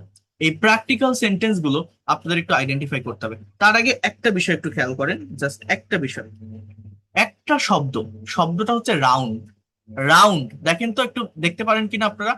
এই রাউন্ড শব্দটা বিভিন্ন পজিশনে বসার কারণে ভিন্ন ভিন্ন পার্টস অফ স্পিচ হিসাবে আইডেন্টিফাইড হচ্ছে। দেখেন, the boxer won in the first round, মানে ফার্স্ট রাউন্ডে বক্সার জিতেছিল। এই রাউন্ড শব্দটা একটা নাউন। মানে রাউন্ড মানে এখানে বলছে ফার্স্ট স্টেজ, ফার্স্ট ধাপ যেটাকে বলা হয়। Police round of the suspect, police round of the suspect. তাহলে এই জায়গাটাতে একটু বোঝার চেষ্টা করেন, রাউন্ড শব্দটা, রাউন্ড শব্দটা কোথায় আছে? সাবজেক্টের পরে। তার মানে কি, এটা একটা ভার্ব। পুলিশ রাউন্ড আপ করছিল কোথায়? দ্য সাসপেক্ট, মানে সাসপেক্টকে সন্দেহ করছিল। সাসপেক্ট মানে সন্দেহ করা আর কি। তো পুলিশ এটা সন্দেহ করছিল, মানে রাউন্ড আপ মানে কি বলা হয়, ওই যে যেটাকে বলা হয় চক্কর দেওয়া বা ঘোরা। হ্যাঁ, সো এখানে রাউন্ড শব্দটা মূলত কি হিসেবে ব্যবহৃত হচ্ছে? কি হিসেবে ব্যবহৃত হচ্ছে? আবারও বলছি, ভার্ব হিসাবে। The police subject, police round up, round up মানে চক্কর দিচ্ছিল, ঘুরছিল কোথায়? দ্য সাসপেক্টস, অর্থাৎ সন্দেহ, সন্দেহভাজনকারী যারা আছে তাদের দিকে, তাদের দিকে তারা রাউন্ড আপ করছিল, যারা আসামি, যাদেরকে তারা সন্দেহ করছিল। এই দা সাসপেক্টস এটা কিন্তু noun phrase, noun. Adjective, earth is a round planet, earth is a round planet. এই রাউন্ড শব্দটা এখানে প্ল্যানেটকে ইন্ডিকেট করছে, পৃথিবী একটা গোল গ্রহ। তাহলে এই রাউন্ড হচ্ছে নাউনকে মডিফাই করছে, এটা adjective. He turn round quickly, he turn round quickly, say turn নিয়েছিল, রাউন্ড মানে চারিদিকে, দ্রুতভাবে, দ্রুততার সাথে। তাহলে ভার্বকে মডিফাই করছে এখানে রাউন্ড শব্দটা, ওইটা adverb. The earth revolves round the sun, the earth পৃথিবী সূর্যের চারিদিকে ঘোরে। এই রাউন্ড এখানে প্রিপোজিশন হিসেবে বসছে। একটা পার্টস অফ স্পিচ, একটা ওয়ার্ড রাউন্ড, জাস্ট পজিশন বা অবস্থানের পরিবর্তন হওয়ার কারণে ভিন্ন ভিন্ন পার্টস অফ স্পিচ হচ্ছে। এইটাই হচ্ছে পার্টস অফ স্পিচের ফাংশন। এইটা যারা আইডেন্টিফাই করতে পারবেন, বিশ্বাস করেন আপনি খুব দ্রুত ইংলিশ এক্সপার্ট হতে পারবেন। অর্থাৎ কি বললাম, সব কথার এক কথা হচ্ছে, পার্টস অফ স্পিচ গুলো কখনো মুখস্থ রাখা যায় না, যে এই শব্দগুলো এই পার্টস অফ স্পিচ, এটা অবস্থান ভেদে পরিবর্তন হয়। এখন আমি আপনাদের কিছু প্র্যাকটিক্যাল আইডেন্টিফিকেশন দেখাবো। প্রত্যেকে একটু আমার এই জায়গাটায় ফোকাস করেন বা খেয়াল করেন। জাস্ট এইখানে আপনারা আপনারা একটু কথা বলবেন। এগুলো খুবই গুরুত্বপূর্ণ, আপনারা একটু কথা বলবেন, আমি অনুরোধ করব আপনারা একটু রেসপন্স করবেন। দেখেন, ল্যাঙ্গুয়েজ শিখতে গেলে, ভাষা ডেভেলপমেন্ট করতে গেলে আপনার নিজের ব্রেন দিয়ে আইডিয়া ডেভেলপ করতে হবে, আপনার মুখ দিয়ে কথা বের করতে হবে। আপনি যদি এটা পারেন, আপনি খুব দ্রুত ইংলিশ এক্সপার্ট এবং ফ্লুয়েন্ট হতে পারবেন। এখানে কয়েকটা সেন্টেন্স দেওয়া আছে, আপনারা একটু বলেন যে এই যে বাক্যটা, আই হ্যাভ আ পেন, এখানে আই শব্দটা কোন পার্টস অফ স্পিচ বলেন তো? আই শব্দটা কোন পার্টস অফ স্পিচ? হ্যাভটা কি? হ্যাভটা কি? ভার্ব। এটা কি? এটা কি? Adjective, right. পেন শব্দটা কি? নাউন। পেন শব্দটা কি? এই গো হোম। বলেন তো আপনার, এই হোম শব্দটা কি? এই হোম শব্দটা কোন parts of speech? Home, home না, এটা নাউন না। একজনের কাছ থেকে আমি শুনলাম, কারেক্ট অ্যান্সার দিয়েছেন, এটাকে অ্যাডভার্ব। একটা বিষয় খেয়াল করেন, আই গো হোম, আরেকটা লেখা আছে আই গো টু হাউস। দেখেন, হোমের আগে টু নাই, বাট হাউসের আগে টু আছে, কেন? এটা পার্থক্যটা কি? এটা আমাকে একটু বুঝতে হবে। আইটা প্রোনাউন, গোটা ভার্ব, এটা তো আপনারা বুঝতে পারছেন। কিন্তু সেকেন্ড সেন্টেন্সে যে হোমটা আছে এটাকে বলা হচ্ছে একটা অ্যাডভার্ব, আর থার্ড সেন্টেন্সে যে হাউসটা আছে এটা হচ্ছে নাউন। কেন? মনে রাখবেন, কোনো একটা দিকে যাওয়ার জন্য always, all time preposition to এর ব্যবহার করতে হয়। প্রেপোজিশন টু বসে মূলত কোনো একটা দিকে যাওয়ার জন্য। মানে আমি যদি বলি সে বাজারে যাচ্ছে, he is going to market. তারা স্কুলে যাচ্ছে, they are going to school. আমি বিশ্ববিদ্যালয়ে যাই, I go to university everyday. অর্থাৎ কোনো একটা দিকে যাওয়া বোঝালে কোন প্রেপোজিশন বসে? টু প্রেপোজিশন বসে। কার পরে বসে? গো এর পরে বসে, মনে রাখবেন। কিন্তু পৃথিবীতে চারটা শব্দ আছে, মনে রাখবেন। Home, here, ACRE, TACRE, there, and abroad, ABROAD। Abroad মানে বিদেশ। Home, here, there, and abroad, এই চারটা শব্দের আগে এবং গো এর পরে কখনো টু প্রেপোজিশন বসে না। এই চারটা শব্দকে রিয়েল অ্যাডভার্ব বা খাঁটি অ্যাডভার্ব বলা হয়। হোম, হিয়ার মানে এখানে, দেয়ার মানে সেখানে, অ্যাব্রোড মানে বিদেশ। কেন জানেন এগুলো অ্যাডভার্ব কেন? এটাকে বলা অ্যাডভার্ব অফ প্লেস। দেখেন, অ্যাডভার্ব মানে যে কোনো একটা জায়গাকে ইন্ডিকেট করে, প্লেসকে ইন্ডিকেট করে। আর নাউন কি জানেন? নাউন হচ্ছে ব্যক্তি বা বস্তুকে ইন্ডিকেট করে। নাউন কি? ব্যক্তি বা বস্তুকে ইন্ডিকেট করে। দেখেন, আমি জানি হোম মানে বাড়ি, হাউস মানেও বাড়ি, বাট বিষয়টা এরকম না। হাউস মানে বাড়ি, এটা একটা বস্তু, একটা বিল্ডিং, একটা থাকার ঘর, এটাকে হাউস বলে। বাট হোম বলতে নির্দিষ্ট কোনো বাড়িকে বোঝায় না। Home, any kinds of place can be home. যে কোনো জায়গা হোম হতে পারে, but any kinds of place can not be house. মনে করেন পাহাড়ের গুহা, সেটা আমার একটা হোম হতে পারে। নৌকার নিচে যে ছাউনিটা, নৌকার ছাউনির নিচে যে জায়গাটা, সেটা আমার একটা হোম হতে পারে। খোলা মাঠে বড় একটা টেন্ট বা তাঁবু টেনিয়ে টানিয়ে দিলেন আপনি, তার নিচে আমার একটা হোম হতে পারে। কিন্তু হাউস বলতে একটা নির্দিষ্ট বাড়িকে বোঝাবে, একটা ঘরকে বোঝাবে। কিন্তু হোম বলতে নির্দিষ্ট কোনো ঘর বোঝায় না। হেয়ার মানে এখানে, দেয়ার মানে সেখানে। আমি যদি বলি যে if you read newspaper, you will get knowledge of home and abroad. এর মানে কি জানেন? যদি আপনি খবরের কাগজ পড়েন, আপনি দেশ বিদেশের খবর জানতে পারবেন। এই যে হোম অ্যান্ড অ্যাব্রোড মানে বললাম দেশ বিদেশ, তাহলে এই হোম মানে দেশও বোঝাচ্ছে। হোম মানে জাস্ট একটা প্লেস বা থাকার জায়গাকে ইন্ডিকেট করে। এই জন্য এটাকে বলা হচ্ছে অ্যাডভার্ব। আবারও বলছি, home, here, there, and abroad, এই চারটা ওয়ার্ড হচ্ছে অ্যাডভার্ব। গো এর পরে এবং এদের আগে টু বসে না। অর্থাৎ আই গো দেয়ার, আমি সেখানে যাই, আই গো টু দেয়ার বলা যাবে না। বাট অন্য যে কোনো জায়গায় যাওয়ার ক্ষেত্রে টু প্রেপোজিশন বসাতে হয়। টু প্রেপোজিশন বসাতে হয়, মনে রাখবেন। আমি কি আপনাদের এই জায়গাটা বোঝাতে পারলাম? কেউ কি বুঝতে পারছেন আমি কি বলছি? হোম আর হাউসের পার্থক্যটা কি? ক্লিয়ার? এটা, এই বিষয়গুলো জানতে হবে। আচ্ছা, এগুলো কিন্তু সবই BCS এর কোশ্চেন। আমি আবার বলছি, এই যে সেন্টেন্স গুলো দেখছেন, এগুলো সবই বিগত সালে BCS এর question. I need some water, আমার কিছু পানি দরকার। আমি যদি বলি আইটা প্রোনাউন, নিড ভার্ব, সাম শব্দটা কি জানেন? এটা একটা অ্যাডজেক্টিভ। কেন অ্যাডজেক্টিভ? এই ওয়াটারকে মডিফাই করছে। যে শব্দ নাউনকে মডিফাই করে তাকে অ্যাডজেক্টিভ বলে। ওয়াটারটা কি? একটা নাউন। হ্যাঁ, এবার দেখেন 5 নম্বর বাক্য দেখেন, বলছে water the garden. Water the garden এর মানে কি জানেন? বলেন তো এই বাক্যটার বাংলা কি? ওয়াটার দ্য গার্ডেন, এই বাক্যটার বাংলা কি? বাগানে পানি দিতে বলা হয়েছে। না, সঠিক সেন্টেন্স বলেন, আমি বলছি এর বাংলাটা কি? বাংলা বলেন আমার। বাগানে পানি দাও। হ্যাঁ, দেখেন এই বাক্য, বাগানে পানি দাও। এই বাক্যটার মানে বাংলা, বাগানে পানি দাও। এই বাক্যটার বাংলা হচ্ছে বাগানে পানি দাও। বাগানে পানি না, বা বাগানে পানি দেওয়া না, বাগানে পানি দাও। ওই ওয়াটার মানেই হচ্ছে পানি দেওয়া। তার মানে এটা একটা ইম্পারেটিভ সেন্টেন্স, এখানে সাবজেক্ট নেই, ভার্ব দিয়ে সেন্টেন্সটা শুরু হচ্ছে। ভার্ব ছাড়া কোনো বাক্য হয় না, সাবজেক্ট না থাকতে পারে, বাট ভার্ব অবশ্যই অবশ্যই লাগবে। তাহলে ওয়াটার দ্য গার্ডেন মানে বাগানে পানি দাও। তাহলে 4 নম্বর বাক্যে যে ওয়াটারটা নাউন ছিল, পজিশন চেঞ্জ হওয়ার কারণে 5 নম্বর বাক্য ওই সেম ওয়ার্ডটা হয়ে গেছে কি? Verb. Here is my school, এখানে আমার স্কুল। আপনারা বলেন তো এই মাই শব্দটা কোন পার্টস অফ স্পিচ? এখানে যে মাইটা দেখছেন, এটা কোন পার্টস অফ স্পিচ? হ্যাঁ, প্রোনাউন না?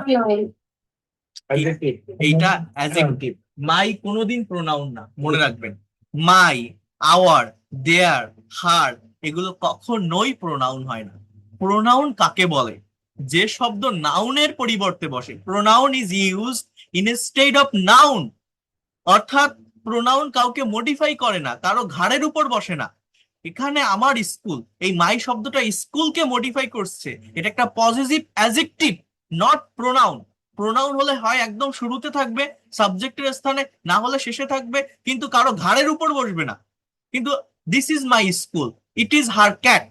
এই যে হার ক্যাট, ক্যাট এটা তার বিড়াল, ক্যাটকে মডিফাই করছে হার শব্দটা। এগুলো হচ্ছে সবই adjective. I, we, you, he, she, they এগুলো প্রোনাউন। কিন্তু মাই, আওয়ার, ইওর, দেয়ার এগুলো প্রোনাউন না, এগুলো অ্যাডজেক্টিভ। আবারও বলছি, এগুলো অ্যাডজেক্টিভ, কারণ এগুলো অন্য একটা নাউনের ঘাড়ের উপর বসে, একটা নাউনকে মডিফাই করে। প্রোনাউন অলওয়েজ একদম শুরুতে থাকে বা শেষে থাকে, মাঝের দিকে থাকে না কখনো, মনে রাখবেন এটা। একদম শুরুতে থাকবে সাবজেক্টের স্থানে বা শেষে থাকবে। এখানে মাই শব্দটা কি? একটা adjective. He is a school boy, সে একজন স্কুলে পড়ুয়া বালক। দেখেন আগের বাক্যে স্কুলটা কিন্তু নাউন ছিল, বাট এই 7 নম্বর বাক্যে যে স্কুলটা আছে না, এটা একটা অ্যাডজেক্টিভ। এই বয়কে মডিফাই করছে, ছেলেটার অবস্থা বোঝাচ্ছে, সে স্কুলে পড়ুয়া ছেলে। একটা বাক্যে যদি একের অধিক নাউন থাকে, লাস্টে একটা নাউন থাকবে, বাকিগুলো সব অ্যাডজেক্টিভ হয়ে যায়। আই টক টু হিম, আমি তার সাথে কথা বলি। দেখেন এই টক শব্দটা ভার্ব, সাবজেক্টের পরে আছে কথা বলি। বাট 9 নম্বর বাক্যে দেখেন লেখা আছে I have a talk with him. I have a talk with him এর অর্থ কি জানেন? আমার তার সাথে একটা কথা আছে, আমার তার সাথে একটা কথা আছে। এইখানে হ্যাভটা মেইন ভার্ব, ওই টকটা হচ্ছে নাউন। মানে কেন নাউন? এটা কোনো অ্যাকশন দেওয়া বোঝাচ্ছে না, এটা কোনো কাজ করা বোঝাচ্ছে না। আমি যদি 8 নম্বর বাক্যটা দেখি, 8 নম্বর বাক্যটা যদি দেখি, আমি তার সাথে কথা বলি, কথা বলি। কিন্তু 9 নম্বর বাক্যটা কি হচ্ছে? আমার তার সাথে একটা কথা আছে, জাস্ট একটা কথা, এটা একটা নাউন হিসেবে বসছে। এখানে হ্যাভটা মেইন ভার্ব। 10 নম্বর বাক্য দেখেন, I watched a show last night, আমি গত রাতে একটা শো দেখেছিলাম। এখানে লাস্ট নাইট শব্দটা কি? কখন দেখেছিলাম? গত রাতে। এটা একটা অ্যাডভার্ব অফ টাইম। শো শব্দটা কি? একটা নাউন, জাস্ট যে কোনো একটা show, TV show, cinema show, any kinds of things হতে পারে। বাট 11 নম্বর বাক্যটা যদি একটু দেখেন, show me your ID card, তোমার আইডি কার্ডটি আমাকে দেখাও। এই শো মানে দেখানো। তাহলে 10 নম্বর বাক্যে যে শোটা নাউন, 11 নম্বর বাক্যে সেটা হয়ে গেছে আবার verb. He lives in Chittagong, সে চিটাগাং এ বাস করে। এই ইন শব্দটা কি? প্রত্যেকেই বলবেন যে স্যার এটা প্রেপোজিশন, রাইট?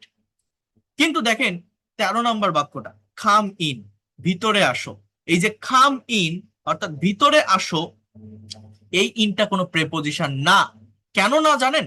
প্রেপোজিশনের ডেফিনেশন কি জানেন? যে শব্দ নাউন বা প্রোনাউনের পূর্বে অবস্থান করে তাকেই প্রেপোজিশন বলে। প্রেপোজিশন হতে গেলে অবশ্যই অবশ্যই নাউন বা প্রোনাউন হতে হবে। তো যেমন চিটাগাং এর আগে ইন আছে, কিন্তু 13 নম্বর বাক্যে যে ইনটা, ওর পরে কিন্তু কোনো নাউন বা প্রোনাউন নেই। অর্থাৎ ওই ইন কোনো নাউন বা প্রোনাউনের পূর্বে বসেনি, জাস্ট ইনের পরেই ফুল স্টপ। ওই ইনটা কি জানেন? ওইটা একটা অ্যাডভার্ব, অ্যাডভার্ব অফ প্লেস। কোথায় আসো? ওয়ার, ভিতরে আসো। তো এটা একটা অ্যাডভার্ব। তো এটা মনে রাখবেন, প্রেপোজিশন রিলেটেড ওয়ার্ড গুলোর পর যদি নাউন না থাকে, তাহলে সেই ওয়ার্ড গুলো অ্যাডভার্ব হয়।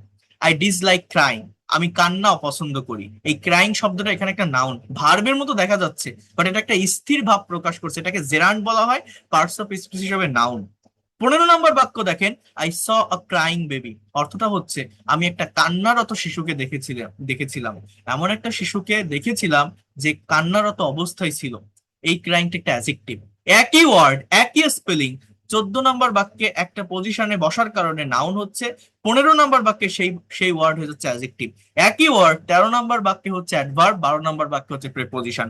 একই ওয়ার্ড, একই স্পেলিং, জাস্ট পজিশন চেঞ্জের কারণে 10 নম্বর বাক্যে হচ্ছে নাউন, 11 নম্বর বাক্যে হচ্ছে ভার্ব। সো এইভাবে পার্টস অফ স্পিচ গুলো চেঞ্জ হয়, পরিবর্তন হয়। আমি আপনাদেরকে অনুরোধ করব, এটা আপনারা ভালোভাবে শিখবেন। একদিনে তো শেখা যায় না, বাট আমি জানিয়ে রাখলাম, বলে রাখলাম, এটা ল্যাঙ্গুয়েজের একটা ভিত্তি বা ফাউন্ডেশন। এইটা যদি আপনারা না বুঝতে পারেন, তাহলে একটা প্যাসেজ যখন আপনি পড়বেন, রিডিং করবেন, একটা সেন্টেন্স যখন আপনি লিখতে যাবেন, তার অ্যাকচুয়াল অর্থ বুঝতে পারবেন না, অ্যাকচুয়াল মিনিং আপনি বের করতে পারবেন না। তো এটা আপনাদের শিখতে হবে। কথা ক্লিয়ার? আমি কি আপনাদের বোঝাতে পারলাম বিষয়গুলো, এই জায়গাটা, জি স্যার। ফাংশনটা ক্লিয়ার? ওকে, তাহলে এইটা আমাদের শিখতে হবে নাকি? এর গুরুত্ব আছে, আছে কি না?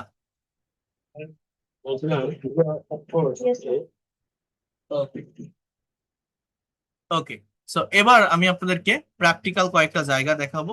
প্রত্যেকে একটু মনোযোগ দেন, বোঝার চেষ্টা করেন, বিষয়গুলোকে ভালোভাবে নেওয়ার চেষ্টা করেন। প্র্যাকটিক্যাল জায়গাটা কি দেখেন, আমরা যারা ছোট ছোট ইংলিশ সেন্টেন্স বলে থেমে যাই, একটা সেন্টেন্স বা বাক্যকে বড় করতে পারি না, লং করতে পারি না, একটা বাক্যের ভিতর এক্সট্রা ইনফরমেশন নিয়ে আসতে পারি না, আপনি কিভাবে সেটা করবেন, কিভাবে সেটা আনবেন? এটা আমার কোনো পিডিএফ বা পাওয়ার পয়েন্ট স্লাইড না, আমি এখন লিখে দেখাবো। আপনারা সম্ভব হলে আমার সাথে একটু নোট করবেন। জাস্ট 10টা মিনিট আমার সাথে এই ক্লাসটাতে থাকবেন। আপনাদের জন্য এই ক্লাসটা সব থেকে, মানে এখন যে পার্টটা আমি দেখাবো, সব থেকে ইফেক্টিভ এবং ইম্পর্টেন্ট একটি পার্ট হতে যাচ্ছে, এতটুকু আমি আপনাদেরকে বলতে পারি। দেখেন, মনোযোগ দেন। আমি কি বলেছিলাম? যে কোনো একটি সেন্টেন্স বা বাক্য তৈরি করতে গেলে আমাদের একটা নির্দিষ্ট স্ট্রাকচার মেনটেন করতে হবে। স্ট্রাকচারটা কি? First of all, we need a subject. আমাদের প্রথমত একটা সাবজেক্ট লাগবে, দেন ভার্ব, দেন এক্সটেনশন। এই এক্সটেনশনের জায়গাটাতে কি বসবে? অবজেক্ট, অথবা কমপ্লিমেন্ট, অথবা কমপ্লিমেন্ট, অথবা অ্যাডভার্বিয়ালস। এগুলো মূলত কি আমি গত ক্লাসে ডিটেলসে বলেছিলাম। তো যাই হোক, এটা হচ্ছে একটা সেন্টেন্স তৈরির স্ট্রাকচার মেইনলি। আপনারা একটা হেডলাইন দেন। হেডলাইনটা হচ্ছে এরকম যে, how to make long English sentence from from short sentence, from short sentence. কিভাবে আপনারা ছোট ইংরেজি বাক্য থেকে বড় বাক্য তৈরি করবেন, জাস্ট এরকম ভাবে আপনারা একটা হেডলাইন দেন। ঠিক আছে? How to make a long English sentence from short sentence. এবার আমি এখানে কয়েকটা স্টেপ বলবো। You have to maintain 5 step to make this sentences. Step number 1, step number 1, you need a subject. You need a subject. যে কোনো একটা short সেন্টেন্সকে বড় করার জন্য প্রথমত আপনার একটা সাবজেক্ট লাগবে। সাবজেক্ট মানে কি? একটা কথা যখন বলা হয়, একটা কাজ যখন করা হয়, কেউ তো একজন করে, কেউ তো একজন বলে। একটা বাক্যের সাবজেক্ট হতে পারে আই, অর্থাৎ আমি, উই মানে আমরা, ইউ মানে তুমি, হি মানে সে, সি অথবা দে, রহিম, করিম, এইগুলোই তো একটা বাক্যের সাবজেক্ট হয়। সাবজেক্ট কিন্তু এরকম একটা নির্দিষ্ট সার্কেলের ভিতর থাকে। সাবজেক্টের পরেই যে কোনো সেন্টেন্স বা বাক্য তৈরি করতে গেলে কিসের প্রয়োজন হয়? কি বলছি বলেন তো, আমাদের কিসের প্রয়োজন? ভার্ব। সো ইউ, ভার্ব ছাড়া কোনো বাক্য সম্ভব না। So you need a verb. So verb is the heartbeat of English sentence. I mean, without verb, you won't be able to make any kinds of English sentence. Verb mainly denotes being, having, or doing something. Verb মানে কি? কোনো কিছু করা, হওয়া, থাকা, খাওয়া, চলা, বলা, লেখা, দেখা, নেওয়া। যেমন ইট মানে খাওয়া, প্লে মানে খেলা, ডু মানে করা, গো মানে যাওয়া, ড্রাইভ মানে চালানো, রিড মানে পড়া, রাইট মানে লেখা। এই যে শব্দগুলো, ইনভাইট মানে নিমন্ত্রণ করা, এই যে শব্দগুলো, প্রত্যেকটা শব্দই তো ভার্ব। বাই মানে কেনা, ভার্ব না? এই ভার্ব আমাকে সাবজেক্টের পর বসাতে হবে। এরপরে কি? স্টেপ নাম্বার 3, দেখেন এইটা একটু ভালোভাবে বোঝেন। Ask the question to the verb, অর্থাৎ ভার্বকে প্রশ্ন করবেন with what and hmm. What এবং হুম দিয়ে ভার্বকে আপনি প্রশ্ন করবেন। কেন কোশ্চেন করবেন? কমপ্লিট সেন্টেন্স তৈরি করার জন্য। কিসের জন্য? টু গেট, পেতে, অবজেক্ট, অবজেক্টটা পাওয়ার জন্য। এরপর step number 4, for making long English sentence, that is most vital step. Again ask the question to the verb with how, where, when and why. এই ওয়ার্ড গুলো দ্বারা আপনার কি করতে হবে? ভার্বকে প্রশ্ন করতে হবে। যদি আপনি করতে পারেন, যদি আপনি করতে পারেন, আমি আবারও বলছি, যে কোনো ছোট ইংরেজি বাক্যের ভিতর নিজের মতো করে অনেক বেশি ইনফরমেশন যুক্ত করতে পারবেন। Step number 5, that is the last step. It's nothing, just you can say provide the answer. Provide the answer, আর কিছুই না। So, এই যে 5টা স্টেপ আমি লিখলাম, আপনি একটু দেখেন এটা বুঝতে পারছেন কিনা। খুবই সহজ, সেন্টেন্স দেখলে বুঝতে পারবেন অলরেডি। আমি গতকাল একটি সেন্টেন্স আপনাদের দেখিয়েছিলাম, দেখেন। আমি যদি বলি আই, এটা সাবজেক্ট, ফার্স্ট স্টেপ শেষ। ইট, এটা ভার্ব, সেকেন্ড স্টেপ শেষ। আমি খাই, এবার কি খাই, কি বা কাকে দ্বারা প্রশ্ন করা, সো আই ইট রাইস, আমি ভাত খাই। থার্ড স্টেপও শেষ। এটা একটা কমপ্লিট সেন্টেন্স। আমরা এইরকম সেন্টেন্স লিখি বা প্র্যাকটিস করি যখন স্পোকেন ইংলিশ শিখি। I eat rice, I don't eat rice, do I eat rice, don't I eat rice. এখন আমি যদি বলি উই, একটা সাবজেক্ট নিলাম, প্লে, আমরা খেলি, কি খেলি, ফুটবল, এটা একটা কমপ্লিট সেন্টেন্স। এখন আমি যদি বলি হি, একটা সাবজেক্ট। আমি যদি বলি ড্রাইভস, সে চালায়, কি চালায়। আমি যদি বলি হি ড্রাইভস আ কার, সে একটা গাড়ি চালায়, সো এটা একটা কমপ্লিট সেন্টেন্স। সো এইভাবে আমরা এক একটা সেন্টেন্স তৈরি করে থাকি। আমার কথাগুলো বোঝেন। কিন্তু একবার ভাবেন, আমরা কি সারা জীবন এতটুকুর ভিতরেই সীমাবদ্ধ থাকবো? আমরা কি একটা সেন্টেন্স বা বাক্যকে লং করতে পারি না, বড় করতে পারি না, বাক্যের ভিতরে এক্সট্রা ইনফরমেশন নিয়ে আসতে পারি না? অবশ্যই পারি। তো কিভাবে আপনি যে কোনো শর্ট ইংলিশ সেন্টেন্সকে লং সেন্টেন্সে পরিণত করতে পারেন? তার জন্য আপনাকে যে কাজটা করতে হবে, দেখেন, এই সাবজেক্ট ভার্ব অবজেক্টের পর ভার্বকে এই চারটা ডাবল বেস ওয়ার্ড দ্বারা কোশ্চেন করতে হবে। How, where, when and why. কাকে কোশ্চেন করবেন? ভার্বকে। কাকে? ভার্বকে। তাহলে আপনি একটা বাক্যকে বড় করতে পারবেন। যেমন আমি ভাত খাই, আমি কিভাবে ভাত খাই? How do I eat rice. এখন আমি যদি বলি I eat rice very slowly, আমি খুব ধীরে সুস্থে ভাত খাই, বলেন তো পার্টস অফ স্পিচ হিসাবে এটা কি? অ্যাডভার্ব। হ্যাঁ, আমি বলেছি কিন্তু অলরেডি। তাহলে আমার বাক্যটা একটু বড় হলো। আমরা সারা জীবন এরকম সেন্টেন্স প্র্যাকটিস করি, I eat rice, I don't eat rice, do I eat rice, don't I eat rice, but আমি কিন্তু বড় করতে পারলাম। I eat rice very slowly. War do I eat rice? How দিয়ে করলাম এটা, এবার কি দিয়ে করবো? ওয়ার। কোথায় ভাত খাই? ইন মাই রুম, আমি আমার রুমে বসে ভাত খাই। তো এইটা কোন পার্টস অফ স্পিচ? এটা একসাথে যদি বলি, মানে এই তিনটা ওয়ার্ড মিলে এটাকে ফ্রেজ বলা হয়। পার্টস অফ স্পিচ গুলো আলাদাভাবে বলতে হয়। ইনটা প্রেপোজিশন, মাইটা অ্যাজেক্টিভ, পজিটিভ অ্যাডজেক্টিভ, রুমটা নাউন। বাট একসাথে বললে ইন মাই রুম, এটা adverbial phrase, adverb of place. I eat rice very slowly in my room. এবার এই ইটকে আপনি আবার প্রশ্ন করেন ওয়েন দিয়ে। কি কি দিয়ে করবেন? How 1 number, where 2 number, 3 number question করবেন হচ্ছে ওয়েন, 4 নাম্বার কোশ্চেন করবেন ওয়াই দিয়ে। এখন আমি যদি বলি যে ইন দ্য মর্নিং, আমি সকালবেলা আমার রুমে বসে ভেরি স্লোলি, ধীরে সুস্থে ভাত খাই। আপনি কেন ভাত খান? ভাত খাওয়ার পিছনে কারণ কি বা রিজন কি? আমার শরীরে শক্তি জোগানোর জন্য, শক্তি পাওয়ার জন্য। So I can say that to get energy in my body. তো একবার ভেবে দেখেন আমার বাক্যটা কতটুকু ছিল, রাইস পর্যন্ত। সেইখান থেকে একটা বাক্যকে আমি এত বড় করলাম কিভাবে? জাস্ট এই ডাবল ইউএস ওয়ার্ড গুলো দিয়ে কোশ্চেন করে। কাকে? ভার্বকে। এইভাবে যে কোনো শর্ট সেন্টেন্সকে লং সেন্টেন্সে পরিণত করা যায়। আর এটা যদি ভালোভাবে প্র্যাকটিস করতে পারেন, আপনার প্র্যাকটিক্যাল প্রেজেন্টেশনে, অর্থাৎ speaking a as well as free hand writing এর, এটা সব থেকে ইফেক্টিভ একটা প্রুভেন মেথড বা টেকনিক বলা যেতে পারে, কেউ যদি এটা করতে পারে। এই ভেরি স্লোলিটাকে বলা হয় adverb of manner. In my room adverb of place. In the morning এটাকে বলা হয় adverb of time. To get energy in my body এটাকে বলা হয় adverb of reason. Adverb of reason, এটা কিন্তু কোনো কমপ্লেক্স সেন্টেন্স না, কোনো কম্পাউন্ড সেন্টেন্স না। এখানে আলাদা আরেকটা ভার্ব বা সাবজেক্ট বসেনি, দুইটা আলাদা ক্লজ আমি জোড়া লাগাইনি। জাস্ট একটা সিম্পল সেন্টেন্স, একটাই সাবজেক্ট একটাই ভার্ব, বাট অনেক বড় হলো কিভাবে? ফ্রেজ অ্যাড করার মাধ্যমে। ফ্রেজ মানে কি? শব্দগুচ্ছ। কিভাবে সেটা অ্যাড করলাম? বাক্যের ভার্বকে হাউ, ওয়্যার, ওয়েন, হোয়াই, এই সিকোয়েন্সটা মেনটেন করবেন। হাউ, ওয়্যার, ওয়েন, হোয়াই, এই শব্দগুলো দ্বারা কোশ্চেন করে। এই প্রত্যেকটা পার্ট হচ্ছে এক একটা অ্যাডভার্বিয়াল ফ্রেজ।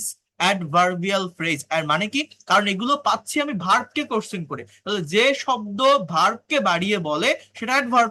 এই জন্য এগুলো সবই অ্যাডভার্ব। অ্যাডভার্ব। কেউ কি আমার কথা বুঝতে পারছেন? কথা ক্লিয়ার? আমি কি এটা বোঝাতে পারলাম আপনাদের? হ্যাঁ।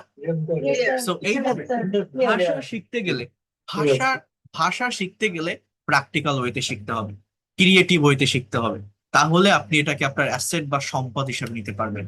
এতটুকু আমি বলতে পারি। আপনার নেক্সট জেনারেশনকে আপনি শেখাতে পারবেন।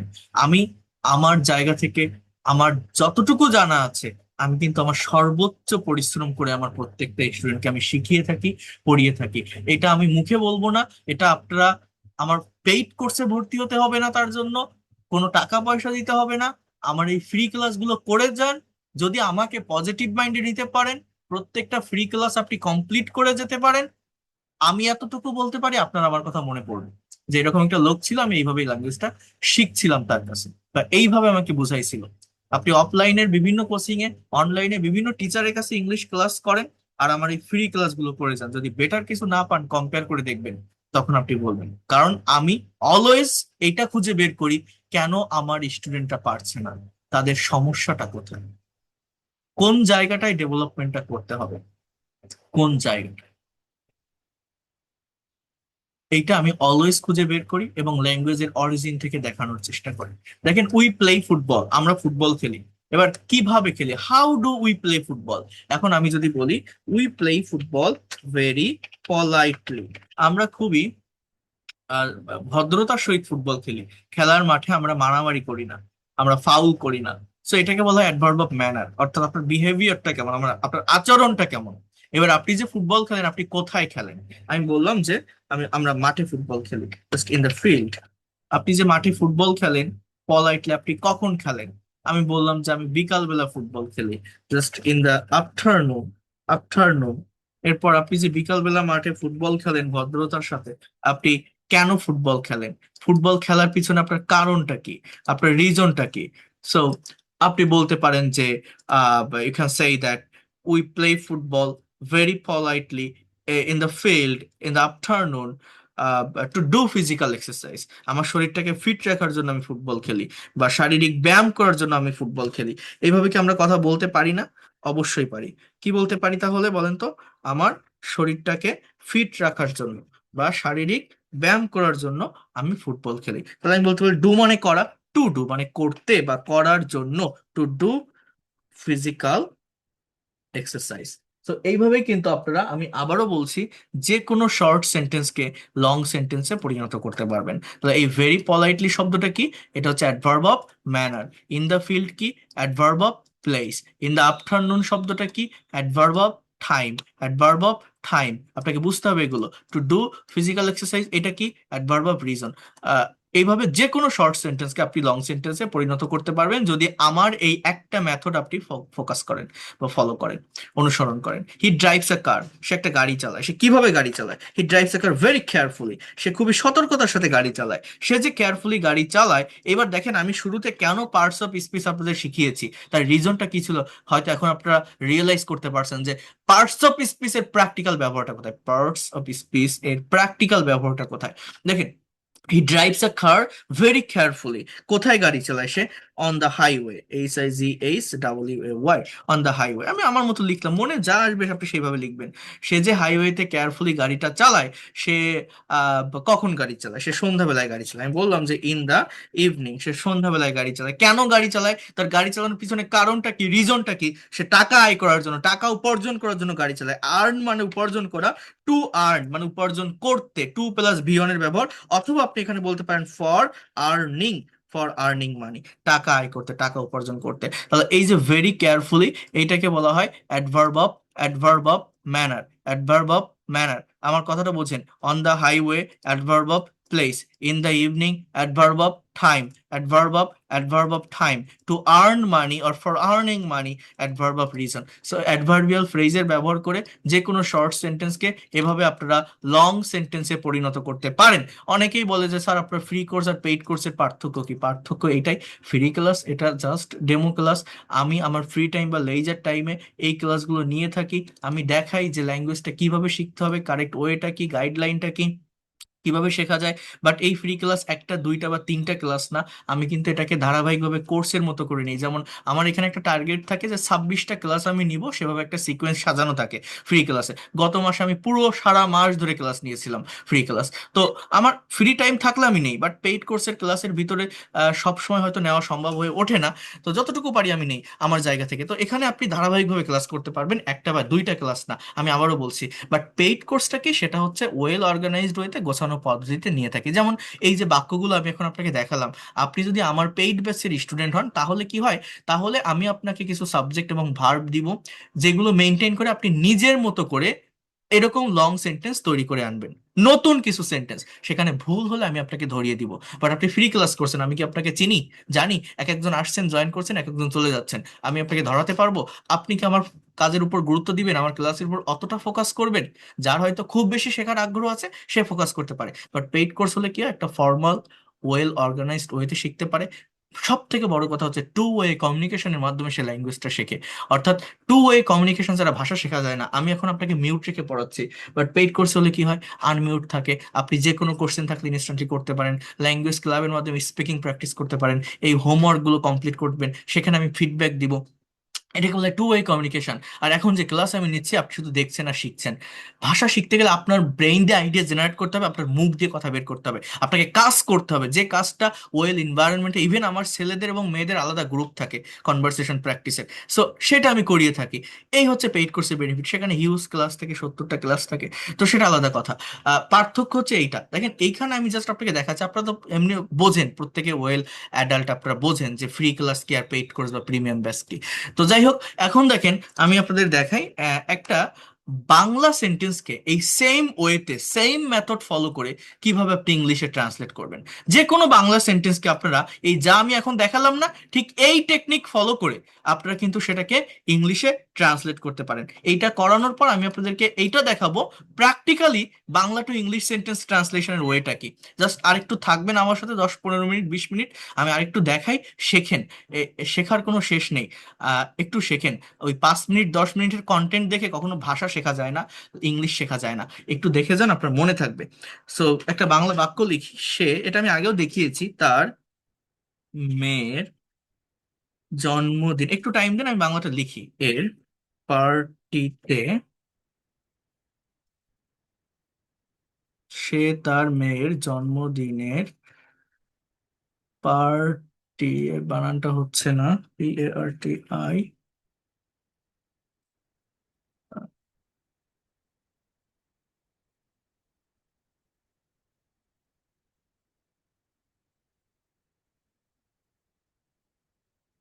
গতকাল সন্ধ্যায়, একটু ভুল হলে আপনার মানিয়ে নিয়েন, বাংলা তো। সন্ধ্যায় সে তার মেয়ের জন্মদিনের পার্টিতে গতকাল সন্ধ্যায় আমাকে খুবই ভদ্রতার সহিত নিমন্ত্রণ নিমন্ত্রণ করেছিল। জন্মদিনটি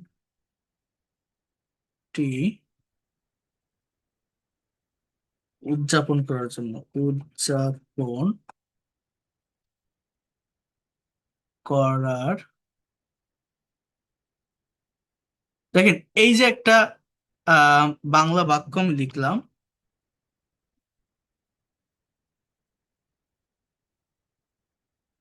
এই যে একটা বাংলা বাক্য আমি লিখলাম, বাক্যটা অনেক বড়। এই ধরনের বাক্য দেখলে আমরা ঘাবড়ে যাই, ভাবি যে কিভাবে করব, সাবজেক্ট কোনটা, ভার্ব কোনটা, কোন ওয়ার্ডের পর কোন ওয়ার্ড বসাবো। এই ধরনের প্রবলেম আমাদের তৈরি হয়। কিন্তু দেখেন ওই সেম মেথড ফলো করে আপনি এটা ইংলিশে ট্রান্সলেট করতে পারবেন কিভাবে। ফার্স্ট অফ অল, একটা সাবজেক্ট নেন, সাবজেক্টকে হি, সে। এবার ভার্ব কি, সাবজেক্টের পরেই প্রত্যেকটা ইংলিশ সেন্টেন্সে ভার্বের ব্যবহার করতে হয়। ভার্ব হচ্ছে, দেখেন বাংলায় এইখানে দেওয়া আছে যে নিমন্ত্রণ করেছিল, এই শব্দটা ভার্ব। তাহলে ইনভাইট মানে নিমন্ত্রণ করা, এটা করেছিল, এটা পাস্ট টেন্স, ইনভাইটেড। এবার হোয়াট অ্যান্ড হুম দিয়ে কোশ্চেন করেন, হোয়াট কি নিমন্ত্রণ করেছিল, আর হুম কাকে করেছিল, আমাকে। এখানে ব্যক্তিবাচক অবজেক্ট হবে। এটা একটা কমপ্লিট সেন্টেন্স, এখানে কিন্তু সাবজেক্ট ভার্ব অবজেক্ট আছে। হি ইনভাইটেড মি, সে আমাকে নিমন্ত্রণ করেছিল। এইবার হাউ দিয়ে কোশ্চেন করেন, কিভাবে, খুবই ভদ্রতার সহিত। তাহলে এই অংশটা আপনি বসান যে উইথ ভেরি, জাস্ট উইথ লেখা লাগে না, জাস্ট ভেরি পলাইটলি। কি লিখলাম, he invited me very politely. কোথায়, তার মেয়ের জন্মদিনের পার্টিতে। এটা হচ্ছে আমার অ্যাডভার্ব অফ প্লেস। প্লেসটা কি, তার মেয়ের জন্মদিনের পার্টিতে। টু হিজ ডটার্স, মেয়ের ডটার্স বার্থডে, বার্থডে পার্টি। তাহলে এইটা হচ্ছে অ্যাডভার্ব অফ প্লেসটা লিখলাম। এবার টাইম লিখবো, তাই না, যে কখন করেছিল। গতকাল সন্ধ্যায়, তাহলে ইন দা ইভিনিং ইয়েস্টারডে। এইভাবে লিখতে হয় এই টাইমগুলো। ইন দ্য ইভিনিং ইয়েস্টারডে, বা ইয়েস্টারডে ইভিনিং এটাও বলা যায়, ভুল না। সো এরপর আহ কেন করেছিল, জন্মদিনটি উদযাপন করার জন্য। তাহলে to, CELEBRAT, to celebrate this birthday. তাহলে এই যে বাক্যটা আমি লিখলাম, এই বাক্যটা আমি, দেখেন এই যে ভেরি পলাইটলি, এটাকে আমি কি বলছি, adverb of manner. To his daughter's birthday party, এটাকে বলছি adverb of place. In the evening, এটাকে বলছি adverb of time. In the evening yesterday, এটা হচ্ছে adverb of time to celebrate this birthday party, এখানে পার্টি লিখলে ভালো হতো, এটা হচ্ছে adverb of reason, why happen, কেন ঘটে। সো এইভাবে যে কোনো বাংলা সেন্টেন্সকেও এই সেম মেথড ফলো করে, অর্থাৎ আগে সাবজেক্ট বসাবেন, শুরুতেই থাকে, এরপর ভার্বটা খুঁজে বের করবেন। মোস্ট অফ দ্য টাইম যে কোনো বাংলা বাক্যে ভার্ব লাস্টে থাকে। এরপরে কি করবেন, এর পরের যে কাজটা আপনার থাকবে সেটা হচ্ছে হাউ, হোয়ার, ওয়েন, ওয়াই। ভার্বকে কোশ্চেন করবেন যে সে যে আমাকে নিমন্ত্রণ করেছিল, কিভাবে করেছিল, কোথায় করেছিল, কবে করেছিল, কেন করেছিল, কিভাবে করেছিল, কোথায় করেছিল, কবে করেছিল, কেন করেছিল। এটা বুঝতে পারলে আপনি ট্রান্সলেট করতে পারবেন। ওকে, সো এইটাই হচ্ছে মূলত নিয়ম, আপনাদের এটা শিখতে হবে, এটা জানতে হবে, এটা করতে হবে।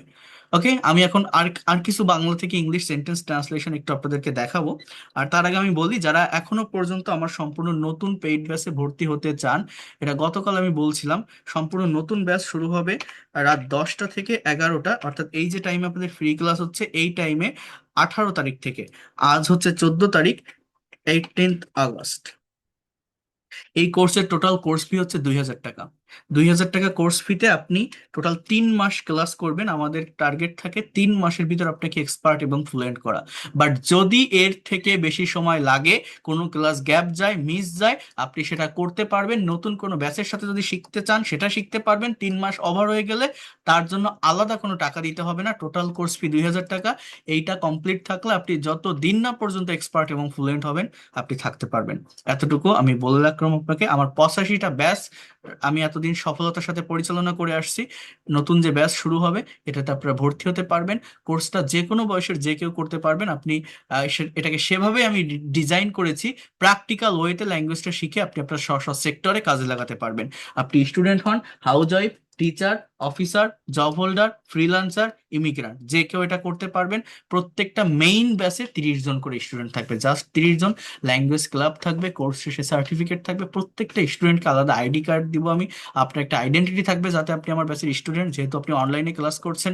যদি হোয়াটসঅ্যাপ গ্রুপটা, আপনার হোয়াটসঅ্যাপে কোনো সমস্যা হয় বা ফোনটা হারিয়ে যায়, পরবর্তীতে ওই আইডি কার্ডটা প্রিন্ট করে রাখবেন, ওইটা আমাকে দেখালে আমি আপনাকে যে কোনো নতুন ব্যাচে অ্যাড করে নিব। একদম ফর্মাল প্রসেসের মাধ্যমে সবকিছু আপনারা শিখতে পারবেন। এই রাত 10টাতেই ক্লাস হবে, কারণ আমার ক্লাসগুলো বেশিরভাগ যারা বিজি লাইফ লিড করেন, স্টুডেন্ট, চাকরিজীবী, হাউস ওয়াইফ বা অন্য পেশার মানুষেরা যারা আছেন, বিজনেসম্যান, তারাই মূলত আমার ক্লাসগুলো করে থাকেন ফ্রি টাইম বা লেজার টাইমটাকে কাজে লাগিয়ে। আর প্রত্যেকটা ক্লাস এভাবে স্ক্রিন শেয়ার করে নেওয়া হবে ওয়ার্ড বা পাওয়ার পয়েন্ট স্লাইডের মাধ্যমে। ক্লাস শেষে রেকর্ডেড ক্লাস এবং পিডিএফ ফাইল পাবেন। প্রত্যেকটা পেইড কোর্সের ক্লাসেরও আপনি রেকর্ড প্লাস পিডিএফ পাবেন, অর্থাৎ যদি কেউ কোনো ক্লাস মিস করেন পরবর্তীতে দেখে নিতে পারবেন। আর যারা একদমই দুর্বল আছেন, আমার এই কোর্সটা কিন্তু একদম বেসিক থেকে শুরু করে আমি অ্যাডভান্স লেভেল পর্যন্ত যাব। কোর্সের আউটলাইন আমি আপনাদের দিয়ে দিব, যারা ভর্তি হবেন আপনারা ধারাবাহিকভাবে সব কিছু ওয়েল অর্গানাইজড ওয়েতে সাজানো আছে, শিখতে পারবেন। টোটাল 70টা ক্লাস। প্রথম 10টা ক্লাস থাকবে বেসিক গ্রামারের উপর, যাতে আপনার ভিত্তিটা মজবুত হয়। ক্রিয়েটিভ ওয়েতে যে কোনো কিছু নিজের মতো করে লিখতে বা বলতে পারেন।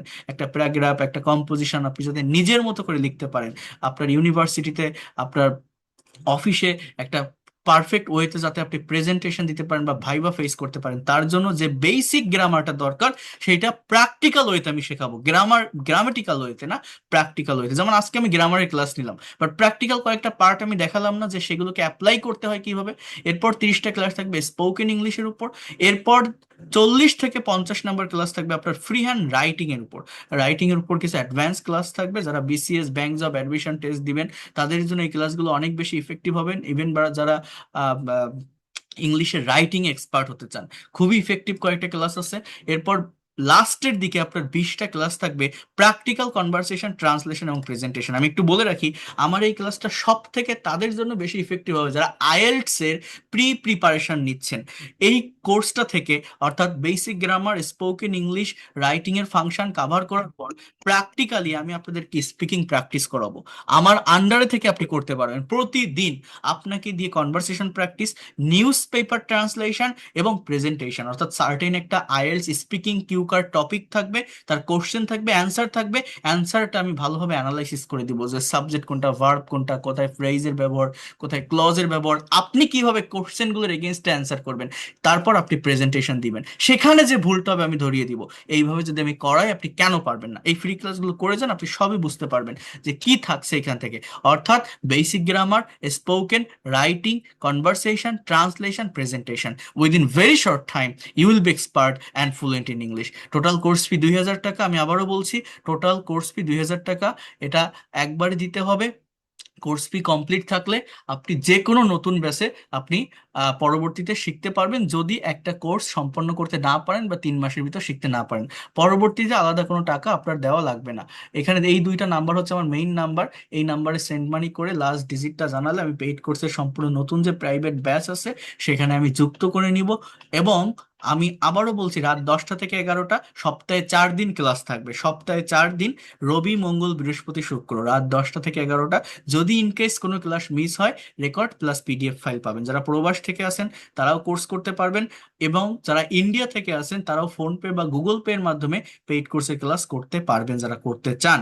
এই দুইটা নাম্বারে আপনারা যোগাযোগ করবেন, আর প্রত্যেকটা ক্লাসের রেকর্ড পিডিএফ ফাইল পাবেন। আজ যে ফ্রি ক্লাসটা নিলাম, এই ক্লাসেরও রেকর্ড প্লাস পিডিএফ আমি আপনাদেরকে প্রোভাইড করব, আপনারা পেয়ে যাবেন। সো এই হচ্ছে বিষয়। এটা আপনারা যারা করতে চান দ্রুত ভর্তি হয়ে যাবেন, কারণ সিট খুব বেশি না, জাস্ট 30 জন স্টুডেন্ট থাকবে। গতদিনই 18 জন ভর্তি হয়ে গেছে, কারণ এখানে অনেকেই আছেন যারা এর আগে আমার ফ্রি কোর্স করেছিল, কিন্তু টাকার সমস্যার কারণে বা টাইমের সমস্যার কারণে পেইড কোর্সে ভর্তি হতে পারেনি। তারা হয়তো ভর্তি হয়েছেন বেশিরভাগ, আমি যেটা দেখলাম আর কি। 18 জনের মতো ভর্তি হয়েছেন। তো সিট খুব বেশি না। যদি আপনারা পেইড কোর্স করতে চান আপনি আসবেন। যদি মনে করেন এই ল্যাঙ্গুয়েজটাকে আমি আমার অ্যাসেট বা সম্পদ হিসাবে নিতে চাই, নেক্সট জেনারেশনকে শেখাতে চাই, আমি একটা গোছানো পদ্ধতিতে মেন্টরের অধীনে থেকে ধারাবাহিকভাবে ডেভেলপ করতে চাই, দ্রুত সময়ের ভিতর ইংলিশে প্রফেশনাল এবং এক্সপার্ট হতে চাই, দেখেন আপনি নিজেকে প্রশ্ন করে দেখেন, বিভিন্ন জায়গা থেকে দেখতে থাকলে আপনার দিনের পর দিন, মাসের পর মাস, বছর যেতে থাকবে, আপনাকেও শিখে যেতে হবে, আপনি শেষ নামাতে পারবেন না। নিজের ভিতরে অ্যাকচুয়াল কনফিডেন্টটা আপনি পাবেন না যে আমি এখন পুরোপুরিভাবে ল্যাঙ্গুয়েজটা জানি। এই ল্যাঙ্গুয়েজ একটা সিকোয়েন্স মেনটেন করে। আপনি ওয়ার্ড না পারলে সেন্টেন্স পারবেন না, সেন্টেন্স না পারলে টেন্স পারবেন না, টেন্স না পারলে ভয়েস পারবেন না। এটা আপনাকে জানতে হবে, আমি কোন জায়গা থেকে শুরু করব, কোথায় শেষ করব, কোন টপিকের পর কোন টপিক পড়বো, কোনটার সাথে কোনটা কানেক্টেড বা রিলেটেড, কোনটার পর কোনটা পড়লে আমি ডে বাই ডে বা ধারাবাহিকভাবে আমার ডেভেলপমেন্টটা পাবো। সো এইটা আমি এইখানে পেইড কোর্সে সিকোয়েন্স অনুযায়ী প্রত্যেকটা ক্লাস নিয়ে থাকি, এবং একটা গোছানো পদ্ধতিতে আপনি ডেভেলপ করতে পারবেন। এতটুকু আমি আপনাকে বলতে পারি। কোথাও কোনো সমস্যা হবে না। আপনাকে এরকম একটা আইডি কার্ড দিব, আপনার একটা আইডেন্টিটি থাকবে যে আপনি আমার ব্যাচের স্টুডেন্ট। সো প্রফেশনাল ওয়েতে সবকিছু শিখতে পারবেন বা ল্যাঙ্গুয়েজটাকে ডেভেলপ করতে পারবেন। আমি আবারও বলে রাখলাম। আচ্ছা, আমি ফ্রি হ্যান্ড রাইটিং এর কয়েকটা বিষয় দেখাতে চাইছিলাম। আমি রাইটিং এর ক্লাস আরেকটা ক্লাসে আমি কমপ্লিট করব, ফুল একটা ক্লাসে, কারণ অলরেডি 11টা 24 বেজে গেছে। তারপর আমি একটু কয়েকটা বিষয় দেখাই দিই, আপনি একটু দেখেন এই জায়গাটা থেকে। আমি রাইটিং এর কয়েকটা বিষয় বলতে চেয়েছিলাম। দেখেন, যে কোনো বাক্য তৈরির স্ট্রাকচার হচ্ছে subject plus verb plus extension, সেই শুরু থেকে বলে আসছি। যে কোনো বড় বাক্য তৈরি করতে গেলে বা ইংলিশে একটা সেন্টেন্স গঠন করতে গেলে প্রথমত আমাদের সাবজেক্টের দরকার, এরপর ভার্বের দরকার, এরপর অবজেক্টের দরকার। এগুলো কি আমি অলরেডি আপনাদের বলেছি। এরপরে সাবজেক্ট ভার্ব অবজেক্টের পরে কি থাকে বলেন তো, দেখি কারো মনে আছে কিনা। বলেন তো, সাবজেক্ট থাকলো, ভার্ব থাকলো, অবজেক্ট থাকলো, তারপরে আমরা কি বসাই? কে বলতে পারেন? তারপরের যে অংশটা, ওই যে, সেটা কি থাকে? Adverbials. Adverbials, right, thank you so much. সেটা হচ্ছে অ্যাডভার্বিয়ালস। এখন দেখেন, আমরা ইংলিশটা দেখবো না, এখান থেকে দেখবো। একটা বাংলা বাক্য দেওয়া আছে, এই বাক্যটাকে আমরা ইংলিশে ট্রান্সলেট করব। কিভাবে করব মনে রাখবেন, যে কোনো বাংলা বাক্যকে ইংলিশে ট্রান্সলেট করার সঠিক নিয়মটা কি আমি আপনাদের একটু বলে দেই। বাক্যটা হচ্ছে, দেশের উন্নয়নের প্রতিটি ক্ষেত্রে নারীরা তাদের যোগ্যতা ও দক্ষতার স্বাক্ষর রাখছে। এই যে বাক্যটা আপনারা দেখছেন, দেশের উন্নয়নের প্রতিটি ক্ষেত্রে নারীরা তাদের যোগ্যতা ও দক্ষতার স্বাক্ষর রাখছে। মনে রাখবেন, যে কোনো বাংলা বাক্যকে যখন আপনি ইংলিশে ট্রান্সলেট করবেন, সবার আগে সাবজেক্ট খুঁজে বের করবেন। কারা রাখছে, কে করছে, কারা করছে? নারীরা। সাবজেক্টটা কি? নারীরা। ওম্যান না, এটা হচ্ছে উইমেন। স্পেলিং একই, যদি সিঙ্গেল হয়, অর্থাৎ সিঙ্গুলার নাম্বার হলে ওম্যান, আর প্লুরাল হলে উইমেন। উইমেন, ওকে। সো উইমেন, এটা সাবজেক্ট। এবার ভার্ব। প্রত্যেকটা বাংলা বাক্যে, কথাটা মনে রাখবেন, প্রত্যেকটা বাংলা বাক্যে ভার্ব লাস্টে থাকে, বাট ইংলিশে ভার্ব সাবজেক্টের পরে থাকে। বলেন তো কি বললাম?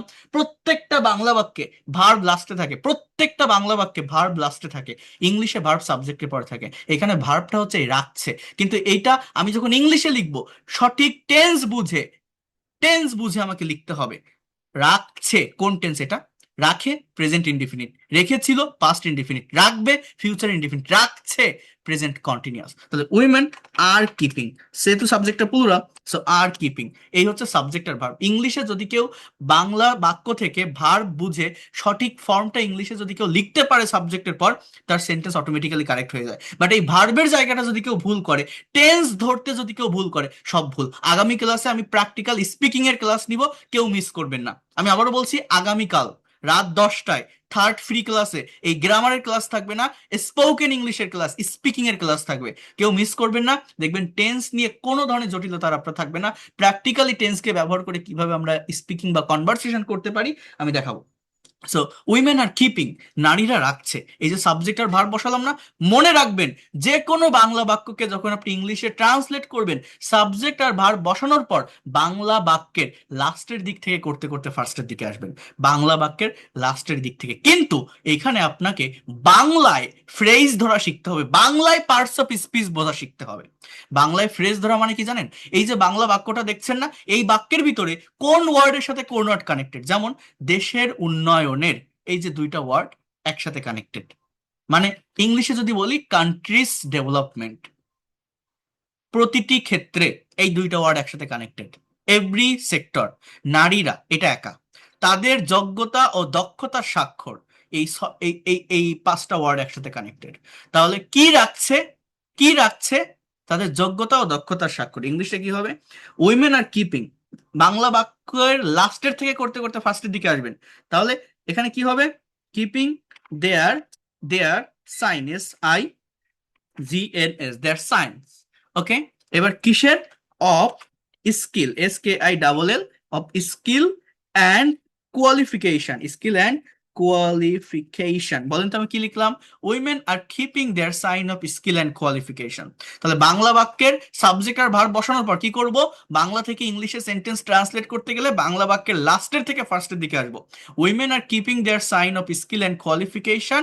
এবার প্রতিটি ক্ষেত্রে, তাহলে ক্ষেত্র, এই যে একটা প্লেসকে ইন্ডিকেট করছে, একটা জায়গাকে ইন্ডিকেট করছে, এখানে একটা ইন প্রেপোজিশন বসবে, in every sector, in every sector. এবার কি? দেশের উন্নয়নের, তাহলে of, of the countries, of the, of the countries development. আমি জানি আপনাদের অনেকেরই প্রেপোজিশনের সঠিক ব্যবহার নিয়ে সমস্যা হয়, তো আমার এই ফ্রি ক্লাসের ভিতরে একটা ক্লাস আছে প্রেপোজিশনের ডিটেলস ব্যবহারের উপর, আমি দেখাবো। আপনারা ফ্রি ক্লাসগুলো মিস করবেন না, আপনারা পাবেন, দেখবেন তখন এই প্রেপোজিশনের ব্যবহার সম্পর্কে কোনো ধরনের কনফিউশন বা জটিলতা থাকবে না। তাহলে আমি কি বললাম? বাংলা থেকে ইংলিশে সেন্টেন্স ট্রান্সলেশন ওয়েটা কি? ফার্স্টে সাবজেক্টটা বসাবো, দেন ভার্ব বসাবো। বাংলা বাক্যে ভার্ব লাস্টে থাকে, সেই ভার্বটা দেখে টেন্স আইডেন্টিফাই করে সঠিক ভার্বের ফর্মটা ইংলিশে সাবজেক্টের পরে বসাবো। তারপরের কাজটা হচ্ছে বাংলা বাক্যের লাস্টের দিক থেকে ফ্রেজ ধরে ধরে করতে করতে আমরা ফার্স্টের দিকে আসবো যখন ইংলিশে সেন্টেন্স ট্রান্সলেট করব। এখানে ভেঙে ভেঙে দেওয়াও আছে সবকিছু, আপনাদের PDF দিলে আপনারা বুঝতে পারবেন যেটা এগুলো কতটা ইফেক্টিভ, কতটা ইম্পর্টেন্ট। দেখেন এই যে স্টেপ 1, সাবজেক্ট বের করার জন্য প্রশ্ন করুন কে রাখছে? উইমেন। এবার ভার্ব হচ্ছে কিপ, রাখা।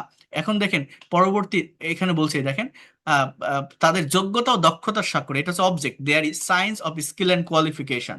এবার এখানে টোটাল সেন্টেন্সটা বলে দিয়েছে যে প্রতিটি ক্ষেত্রে, ইন এভরি সেক্টর, দেশের উন্নয়নের, অফ দ্য কান্ট্রিজ ডেভেলপমেন্ট। হ্যাঁ, এরপর এখানে টোটাল সেন্টেন্সটা দেওয়া আছে, একদম ভেঙে ভেঙে সবকিছু বলা আছে, আপনারা দেখলেই বুঝতে পারবেন। আচ্ছা, আমরা আরেকটা সেন্টেন্স একটু করি, দেখেন প্রশাসনে, কথাটা বোঝেন, সঠিক জবাবদিহিতা না থাকায় অধিকাংশ সরকারি প্রতিষ্ঠানে কর্মচারীগণ তাদের দায়িত্ব সঠিকভাবে পালন করে না। এই যে একটা বাক্য আপনারা দেখছেন, এই বাক্যে আপনারা আগে বোঝেন যে বাংলা বাক্যটা কোন ওয়ার্ডের সাথে কোন ওয়ার্ড কানেক্টেড বা রিলেটেড, আগে এটা বোঝেন।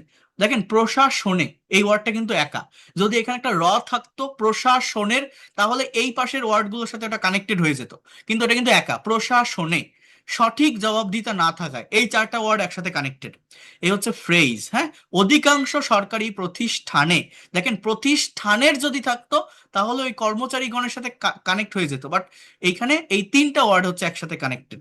কর্মচারীগণ এরা একা, তাদের দায়িত্ব, এই 2টা ওয়ার্ড কানেক্টেড, সঠিকভাবে এটা একা, পালন করে না, এই 3টা ওয়ার্ড কানেক্টেড। এই এই কানেকশনটা বুঝতে হবে। এবার দেখেন সাবজেক্ট কি? কারা করে না, কারা, কারা, কারা? কর্মচারীগণ। সাবজেক্ট কি হবে? দা এমপ্লয়িজ। দেখেন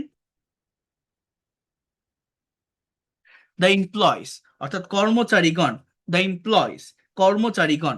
এবার কি সাবজেক্ট বসালাম, ভার্ব কি বলেন তো, পালন করে না। পালন করা ইংরেজি কি জানেন, পারফর্ম করা। তাহলে সাবজেক্টটা প্লুরাল, ডু নট পারফর্ম, এটা অ্যাজ ইউজুয়াল একটা কাজ হয় না বা করে না, এটা প্রেজেন্ট সিম্পল টেন্স। তাহলে the employees do not perform, কর্মচারীরা পালন করে না। এবার কি বলছিলাম, সাবজেক্ট আর ভার্ব বসানোর পর বাংলা বাক্যের লাস্টের দিক থেকে করতে করতে ফার্স্টের দিকে আসবেন। তাহলে লাস্টের ওয়ার্ডটা কি আছে সঠিকভাবে, তাহলে কি বসাবো, প্রপারলি। এটা কোন পার্টস অফ স্পিচ, কিভাবে কাজটা করে না, কিভাবে সঠিকভাবে, এটা অ্যাডভার্ব, হ্যাঁ, adverb of manner. The employees do not perform properly their responsibilities, responsibilities, হ্যাঁ, তাদের দায়িত্ব, their responsibilities। এবার কি বলেন তো, কোথায়, অধিকাংশ সরকারি প্রতিষ্ঠান। আমার তারপরের ওয়ার্ড কি আছে, উল্টা দিক থেকে আসবো, বাংলা বাক্যের লাস্টের থেকে ফার্স্টের দিকে আসবো। তাহলে তারপরের ওয়ার্ড কি আছে, in most government organization, in most government organizations. এবার তারপরের ওয়ার্ড কি আছে, সঠিক জবাবদিহিতা না থাকায়। তাহলে এই পার্টটুকুকে ইংলিশে আমরা কি বলতে পারি, ডিউ টু, দেখেন, due to lack of proper, সঠিক, প্রপার জবাবদিহিতা ইংরেজি কি, অ্যাকাউন্টেবিলিটি বলতে পারি না, ACCOUNTA, accountability। তাহলে কি লিখলাম বলেন তো, the employees do not perform properly their responsibilities in most government organizations due to lack of proper accountability। এবার হচ্ছে প্রশাসনে, এই যে একটা জায়গা, একটা প্লেস কে ইন্ডিকেট করছে, এখানে একটা ইন প্রিপোজিশন বসাবেন, ইন অ্যাডমিনিস্ট্রেশন। সো এইভাবে যদি আপনি ল্যাঙ্গুয়েজটা শেখেন, প্র্যাকটিক্যাল ওয়েতে যদি আপনি শেখেন, এটাকে আপনি আপনার অ্যাসেট বা সম্পদে পরিণত করতে পারবেন। শুধু ওই এটা প্লাস এটা প্লাস এটা এরকম হয়, এই দিয়ে হাজারো সেন্টেন্স করা যায়। বা ইংরেজি শেখার জন্য এই এক্সপ্রেশন গুলো শিখে রাখুন, ঘরে বসে এই ইংলিশ বলুন, ট্রেনে বসে এই বাক্যগুলো ব্যবহার করুন, কিচেনে এইগুলো ব্যবহার করুন। এইভাবে ভাষা শেখা যায় না। আমার এই ক্লাসগুলো আপনারা করে যান, যদি আপনারা নিতে পারেন সঠিকভাবে, দেখবেন আপনার ডেভেলপমেন্টটা কিভাবে আসে। এই ফ্রিতেই করে যান, বুঝতে পারবেন। আর যাদের প্রফেশনাল হওয়ার ইচ্ছা আছে, এক্সপার্ট হওয়ার ইচ্ছা আছে, যারা প্রফেশনাল লাইফে ল্যাঙ্গুয়েজটাকে কাজে লাগাতে চান, তারা পেইড কোর্সে আসতে পারেন। যদি মনে করেন এই লোকটা পড়াতে পারে, বোঝাতে পারে, টেকনিক ভালো, হয়তো শিখতে পারবো, যদি বিশ্বাস থাকে, ভরসা থাকে, আপনি আসবেন, ইনশাআল্লাহ you will get better something. I will take your full responsibility and within very short time you will be expert and fluent in English। এতটুকু আমি আপনাদের বলতে পারি। তো সেভাবেই আমি শেখাই। তাহলে এই যে দুইটা সেন্টেন্স আমি দেখালাম, এই দুইটা সেন্টেন্স কি আপনারা অ্যাটলিস্ট বুঝতে পারছেন যে সঠিক ওয়েটা কি বা নিয়মটা কি আমাদের ট্রান্সলেট করার, বাংলা থেকে ইংলিশ বাক্যগুলো। এমনটা খুব ভালো করে বুঝতে পেরেছি। Thank you so much. আপনারা একটা ফিডব্যাক দিবেন, আশা করি এটা আমার শেখানোর প্রতি আরো বেশি অনুপ্রেরণা যোগাবে। সো এইভাবে ল্যাঙ্গুয়েজটা শিখতে হবে, ডেভেলপ করতে হবে।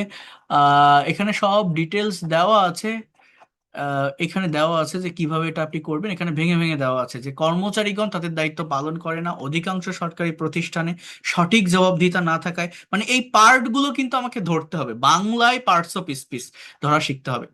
একটা সেন্টেন্স, এটা সহজ একটা সেন্টেন্স, লেখা আছে যে চাকুরির বাজার মন্দা থাকায় আমি ব্যবসা করে স্বাবলম্বী হতে চাই। তাহলে সাবজেক্টকে আমি। এবার ভার্ব বসাতে হবে। ভার্ব বাংলায় কোথায় থাকে, লাস্টে। ইংলিশে কোথায় থাকবে, সাবজেক্টের পরে। তাহলে আমি হতে চাই, চাওয়া ইংরেজি আমরা জানি ওয়ান্ট, বাট ভদ্রভাবে কোনো কিছু চাওয়া বোঝাতে উড লাইক টু এর ব্যবহার হয়। দেখেন, I would like to be, আমি হতে চাই কি, স্বাবলম্বী, সেলফ ডিপেন্ডেন্ট, আমি স্বাবলম্বী হতে চাই। এই যে সাবজেক্ট ভার্ব অবজেক্ট আমি বসালাম।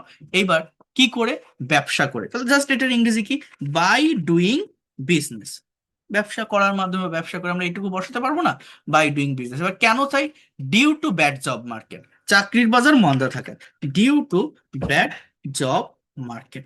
সো এইভাবে কিন্তু আমরা যে কোনো সেন্টেন্সকে ট্রান্সলেট করতে পারি। এই বিষয়গুলো শিখতে পারলে ল্যাঙ্গুয়েজটা দ্রুত শেখা যায়। দেখেন, স্পোকেন ইংলিশ অনেক সহজ, আপনারা অনেকে হয়তো স্পোকেন ইংলিশ নিয়ে ভয় পান বা ঘাবড়ে যান, বাট বিশ্বাস করেন ইংলিশে কথা বলা কঠিন কোনো কিছুই না। স্পোকেন ইংলিশের জাস্ট টেন্সের কিছু প্র্যাকটিস করলে এবং সেটা দিয়ে প্র্যাকটিক্যাল সেন্টেন্স তৈরি করলেই ইংলিশে কথা বলা যায়। স্পোকেন ইংলিশ, আমি আবারও বলছি, অনেক সহজ, অনেক সুন্দরভাবে সেটা ডেভেলপ করা যায়। আপনারা ডেভেলপ করতে পারবেন। দেখেন, আমি একটু আপনাদের কয়েকটা ফাইল একটু দেখাই। আমি আগামীকাল টেন্সের উপর ক্লাস নিব যদিও বলছি, তো আমি একটু আপনাদেরকে দেখাই। দেখেন, এই ফাংশনটা কতটা সহজ। আচ্ছা, এখান থেকে এটা আসবে কি না জানি না, জাস্ট একটু টাইম দেন, এটা এখান থেকে ভেঙে যাচ্ছে।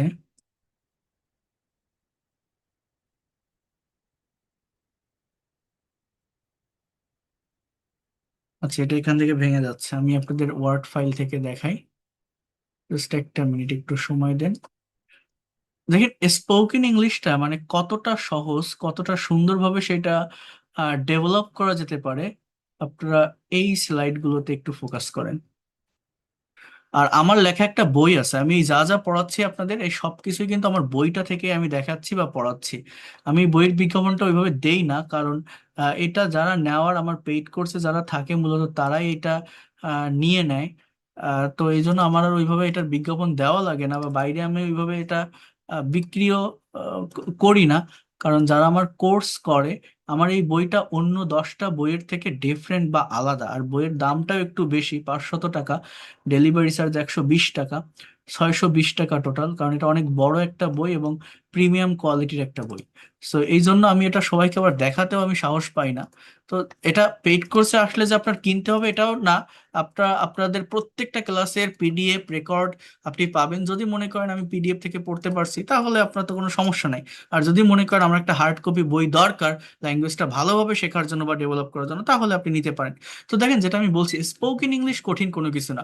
আপনি যদি এইভাবে কম্পেয়ার করে কয়েকটা টেন্সের প্র্যাকটিস করেন ধারাবাহিকভাবে, যেমন আই ইট রাইস, আমি ভাত খাই। আই এইট রাইস, আমি ভাত খেয়েছিলাম। আই উইল ইট রাইস, আমি ভাত খাবো। স্পোকেন ইংলিশটা হচ্ছে জাস্ট টেন্সের পরিবর্তন, টাইমের পরিবর্তন। আমি গত ক্লাসে এটা বলছিলাম, আপনি যে টাইমে একটা কথা বলছেন সেই টাইম অনুযায়ী সঠিক ভার্বটাকে আপনার ইউজ করতে হবে। হি গোস টু স্কুল, সে স্কুলে যায়। হি ওয়েন্ট টু স্কুল, সে স্কুলে গিয়েছিল। He will go to school, সে স্কুলে যাবে। দে প্লে ফুটবল, তারা ফুটবল খেলে। দে প্লেড ফুটবল, তারা ফুটবল খেলেছিল। দে উইল প্লে ফুটবল, তারা ফুটবল খেলবে। এইভাবে কয়েকটা সেন্টেন্স তৈরি করার পর আপনি এইটার নেগেটিভ করে ফেলেন। যেমন I do not eat rice, আমি ভাত খাই না। আই ডিডন্ট ইট রাইস, আমি ভাত খাইনি। আই ওন্ট বা উইল নট ইট রাইস, আমি ভাত খাবো না। He doesn't go to school, সে স্কুলে যায় না। He didn't go to school, সে স্কুলে যায়নি। হি ওন্ট বা will not go to school, সে স্কুলে যাবে না। দে ডোন্ট প্লে, তারা খেলে না। দে ডিডন্ট প্লে, তারা খেলেনি। দে ওন্ট প্লে মানে উইল নট প্লে, তারা খেলবে না। তো এইভাবে আপনি নেগেটিভটা করেন। এরপর ইন্ট্রোগেটিভ, যেমন ডু আই ইট রাইস, আমি কি ভাত খাই। ডিড আই ইট রাইস, আমি কি ভাত খেয়েছিলাম।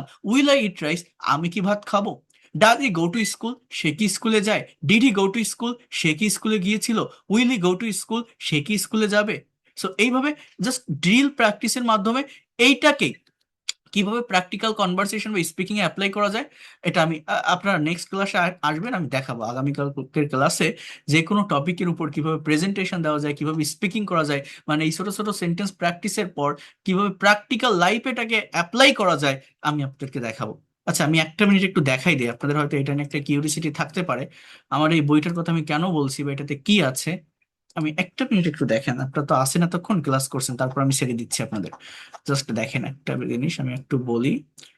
এটা প্রায় 400 পেজের একটা বই, ধারাবাহিকভাবে এই বইটা হচ্ছে complete course of English language. আমি আবারও বলছি, দেখেন chapter 1, how to start learning English, কিভাবে আপনি ইংলিশটা শিখবেন সেটা দেওয়া আছে। অর্থাৎ গতকাল যে ক্লাসটা আমি নিয়েছিলাম ওই লেকচারের সবকিছু এই বইতে ডিটেলসে দেওয়া আছে ফার্স্ট চ্যাপ্টারে। সেকেন্ড ক্লাসে আছে basic concept of English pronunciation and 50 common rules of pronunciation. এই প্রোনাউন্সিয়েশন সম্পর্কে ক্লিয়ার কনসেপ্ট আপনি পাবেন যদি এই সেকেন্ড চ্যাপ্টারটা আপনি কমপ্লিট করেন। এরপর এই যে বেসিক গ্রামারের যে পার্টগুলো আছে, অর্থাৎ word, sentence, component, parts of speech, preposition, verb, এই যে কনজুগেশন অফ ভার্বের 200টা ভার্বের ফর্ম আমি গত ক্লাসে আপনাদের পাঠিয়েছিলাম। টেন্সের উপর 3টা ক্লাস আছে, একটা হচ্ছে বেসিক কনসেপ্ট অফ টেন্স, আর 2টা ক্লাস আছে টেন্সের প্র্যাকটিক্যাল ব্যবহারের উপর। এরপর দেখেন ইংলিশ ল্যাঙ্গুয়েজে মডাল ভার্ব একটা বড় জায়গা দখল করে থাকে। এই 15 থেকে 24 নাম্বার চ্যাপ্টার পর্যন্ত সব মডালের ব্যবহার। Can, could, may, might, must, shall, should, will, would, হ্যাঁ, am to, is to, are to, suppose to. এগুলো শেখার পর কিছু অ্যাডভান্স গ্রামার টপিক আছে যেটা practical real life speaking and writing এর কাছে লাগে। সেই গ্রামাটিক্যাল টপিকগুলো কি? Passive voice, positive verb, conditional sentence, article. আপনারা যদি ইমাজিন করতে পারতেন যে এই 4টা টপিক কতটা important real life speaking and writing এর জন্য, একবার যদি কেউ এই 4টা টপিক ভালোভাবে কভার করতে পারে, অনেক কনফিডেন্টের সাথে ইংলিশে কথা বলতে পারে বা লিখতে পারে। সো এইটা এখানে আমি দিয়েছি। এরপর দেখেন আমার chapter 31, 100+ most effective spoken rules and structure আছে। অর্থাৎ আমরা ডে টু ডে লাইফে যে ধরনের স্পোকেন রুলস বা স্ট্রাকচার ব্যবহার করি, কথা বলি, সেটা এখানে প্র্যাকটিক্যাল প্র্যাকটিসের মাধ্যমে দেওয়া আছে। অনেকেই জাস্ট এইটা দিয়ে একটা বই তৈরি করে, সেটা আমার একটা চ্যাপ্টারে আছে। আমার এই বইটাতে মোস্ট ইম্পর্টেন্ট ভোকাবুলারি দেওয়া আছে, যেটা স্পোকেন ইংলিশের জন্য প্রয়োজন, and 500+ most useful advanced vocabulary আছে। এই বইটাতে দেওয়া আছে how to give a presentation in English, ইংলিশে কিভাবে আপনি একটা সার্টেন টপিকের উপর প্রেজেন্টেশন দিবেন, তার সঠিক গাইডলাইন। এরপর যেটা আছে practical speaking practice on 100+ IELTS cue card topic. এই যে একটা চ্যাপ্টার দেখছেন, চ্যাপ্টার 36, এইটা দিয়ে মানুষ একটা বই তৈরি করে। অর্থাৎ কোশ্চেন প্লাস অ্যান্সার এক একটা টপিকের উপর আইএলটিএস স্পিকিং টপিক দেওয়া আছে এখানে, যেটা আমি আপনাদেরকে প্র্যাকটিস করাবো এবং আপনাদের বিভিন্ন টপিকের উপর আমি ইংলিশে কথা বলা শেখাবো। এই বইটাতে 100+ English to Bangla and English to English conversation আছে। এই বইটাতে 10+ রিডিং স্টোরি আছে, যেখান থেকে আমি রিডিংটা কভার করে থাকি।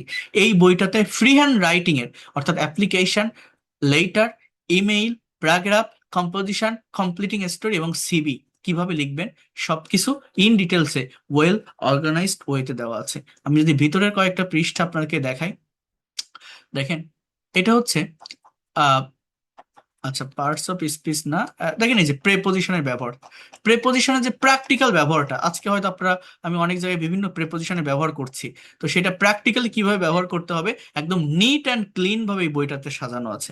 এই বইটাতে ওই ভার্বের ফর্মগুলো দেওয়া আছে। এই বইটাতে দেখেন টেন্সটা আপনি কিভাবে প্র্যাকটিস করবেন, একদম পার্ট বাই পার্ট, ধাপে ধাপে প্রত্যেকটা টেন্সের প্র্যাকটিস এইভাবে ছক আকারে দেওয়া আছে। এই যে জাস্ট একটু ফোকাস করেন। এই যে আই রাইট আ লেটার, আমি একটা চিঠি লিখি। আই রোট আ লেটার, আমি একটা চিঠি লিখেছিলাম। I will write a letter, আমি একটা চিঠি লিখবো। উই সিং আ সং, আমরা গান গাই। উই স্যাং আ সং, আমরা গান গেয়েছিলাম। We will sing a song, আমরা গান গাইবো। আর এটা তো আমি প্র্যাকটিসও করাবো আপনাদের লাইভ ক্লাসে। এইটা করানোর পর এখানে সেন্টেন্স দেওয়া আছে কিভাবে আপনি নেগেটিভ সেন্টেন্স তৈরি করবেন। প্রেজেন্ট সিম্পল টেন্সে ডোন্ট বা ডাজেন্ট বসে, পাস্টে ডিডন্ট বসে, ফিউচারে ওন্ট বসে। এরপর মেইন ভার্বের বেস ফর্ম সেটা এখানে দেওয়া আছে। কিভাবে আপনি ইন্টারোগেটিভ করবেন সেটা এখানে দেওয়া আছে। কিভাবে আপনি নেগেটিভ ইন্টারোগেটিভ করবেন সেটা এখানে দেওয়া আছে। যেমন don't I write a letter, আমি কি চিঠি লিখি না। ডাজেন্ট হি নো হিম, সে কি তাকে চেনে না। সো এরকম অনেক অনেক অনেক বাক্য দেওয়া আছে। এরপর দেখেন কন্টিনিউয়াস টেন্স গুলোকেও এইভাবে টেবল বা ছক আকারে দেওয়া আছে। In the same way modal verb গুলোকে এইভাবে দেওয়া আছে। যেমন I am writing a letter, আমি একটা চিঠি লিখছি, এটা present continuous. I was writing a letter, আমি একটা চিঠি লিখিতেছিলাম, past continuous. I will be writing a letter, আমি একটা চিঠি লিখতে থাকবো। সো এই বইটা আপনারা আমার হোয়াটসঅ্যাপ নাম্বারে বা আমার ওয়েবসাইটে অর্ডার করতে পারেন, নাম ঠিকানা নাম্বার দিয়ে জানাবেন।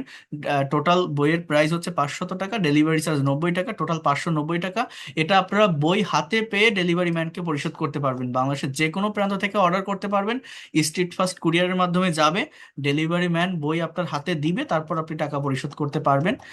এটা আমার লেখা একটা বই, এটা আমার যত পরিশ্রম আছে সবকিছু আমার এখানে ঢেলে দেওয়া এই বইটাতে। সো এই মডেল ভার্ব আমি এখানে দিয়েছি। এরপর হচ্ছে আপনার যেটা বলছিলাম আপনাদের কি একটা জানো, ওই যে 100+ স্পোকেন রুলস অ্যান্ড স্ট্রাকচার, দেখেন এই জায়গাটাতে দেওয়া আছে। এই যে অ্যাজ ওয়েল অ্যাজ এর ব্যবহার, স্ট্রাকচার দেওয়া আছে, বাংলা এক্সাম্পল দেওয়া আছে, ইংলিশ এক্সাম্পল দেওয়া আছে, হাউ অ্যাবাউট এর ব্যবহার, অর্থাৎ যে ধরনের কথাগুলো আমরা আমাদের ডে টু ডে লাইফের বিভিন্ন কনভারসেশনে প্রতিদিন বলে থাকি। তো এই প্র্যাকটিসটা যদি করা থাকে তাহলে আপনি দ্রুত কথা বলতে পারবেন। বাট বিশ্বাস করেন একটা সত্যি কথা বলি, এগুলো দেওয়ার তাই আমি দিয়েছি, অনেক অনেক অনেক বইতে দেখেছি দেয়, অনেক স্টুডেন্ট এটা চায়, অনেক বেশি চাহিদা আছে, তাই আমি দিয়েছি। কিন্তু আমি এই রুলস আর স্ট্রাকচারের উপর আমি বিশ্বাস করি না। ভাষা শেখাতে গেলে আমি অলওয়েজ প্র্যাকটিক্যাল জায়গা খুঁজি, আমি অলওয়েজ ল্যাঙ্গুয়েজের অরিজিন থেকে বোঝানোর চেষ্টা করি। এইটা আমি দেখি যে কেন একটা স্টুডেন্ট কথা বলতে পারছে না, কেন লিখতে পারছে না, ঠিক কোথায় ফোকাস করা উচিত, কোথায় ফোকাস করলে সে লিখতে বা বলতে পারবে। আমি always practical speaking and writing and কনভারসেশনের উপর ফোকাস করি। এটা আপনারা যারা আমার ক্লাসগুলো করবেন তারা বুঝতে পারবেন। আপনারা ফ্রি ক্লাসগুলো করে যান, আমি এতটুকু বলতে পারি, আপনার মনে থাকবে। আর যারা পেইড কোর্সে ভর্তি হতে চান আমি তো নাম্বার দিয়ে দিয়েছি, এই দুইটা নাম্বারে আপনারা যোগাযোগ করবেন, আপনারা ভর্তি হতে পারবেন। আর পিডিএফ রেকর্ড ক্লাস বা বই যদি অর্ডার করতে চান ওয়েবসাইট বা এই নাম্বারে নাম ঠিকানা নাম্বার দিয়ে জানালে বইটা হাতে পাবেন। 01997356957 আর 09386899196। নতুন ব্যাচ 18 তারিখে শুরু হবে, কোর্স ফি 2000 টাকা। এবং সপ্তাহে 4 দিন ক্লাস, রবি মঙ্গল বৃহস্পতি শুক্র রাত 10টা থেকে 11টা। আর এর আগে ফ্রি ক্লাসগুলো কন্টিনিউ থাকবে, করেন দেখেন, প্রত্যেকটা ক্লাসের রেকর্ড থাকবে, পিডিএফ ফাইল থাকবে, অনেক ভালোভাবে শিখতে পারবেন ইনশাল্লাহ। আমি আমার জায়গা থেকে সর্বোচ্চটা দিব, বাকিটা আপনার ফিডব্যাকের উপর নির্ভর করছে আপনি কতটা পারবেন। So that's all for today, ভালো থাকেন সবাই। অনেক রাত হয়ে গেছে, ধন্যবাদ আপনাদের এতক্ষণ আমার সাথে থাকার জন্য। কারো কোনো কোশ্চেন যদি থাকে কাইন্ডলি একটু হোয়াটসঅ্যাপে নক দিন, জানান, আমি আপনাদের সাথে কথা বলবো। Thank you, see you in the next class, good night, আল্লাহ হাফিজ।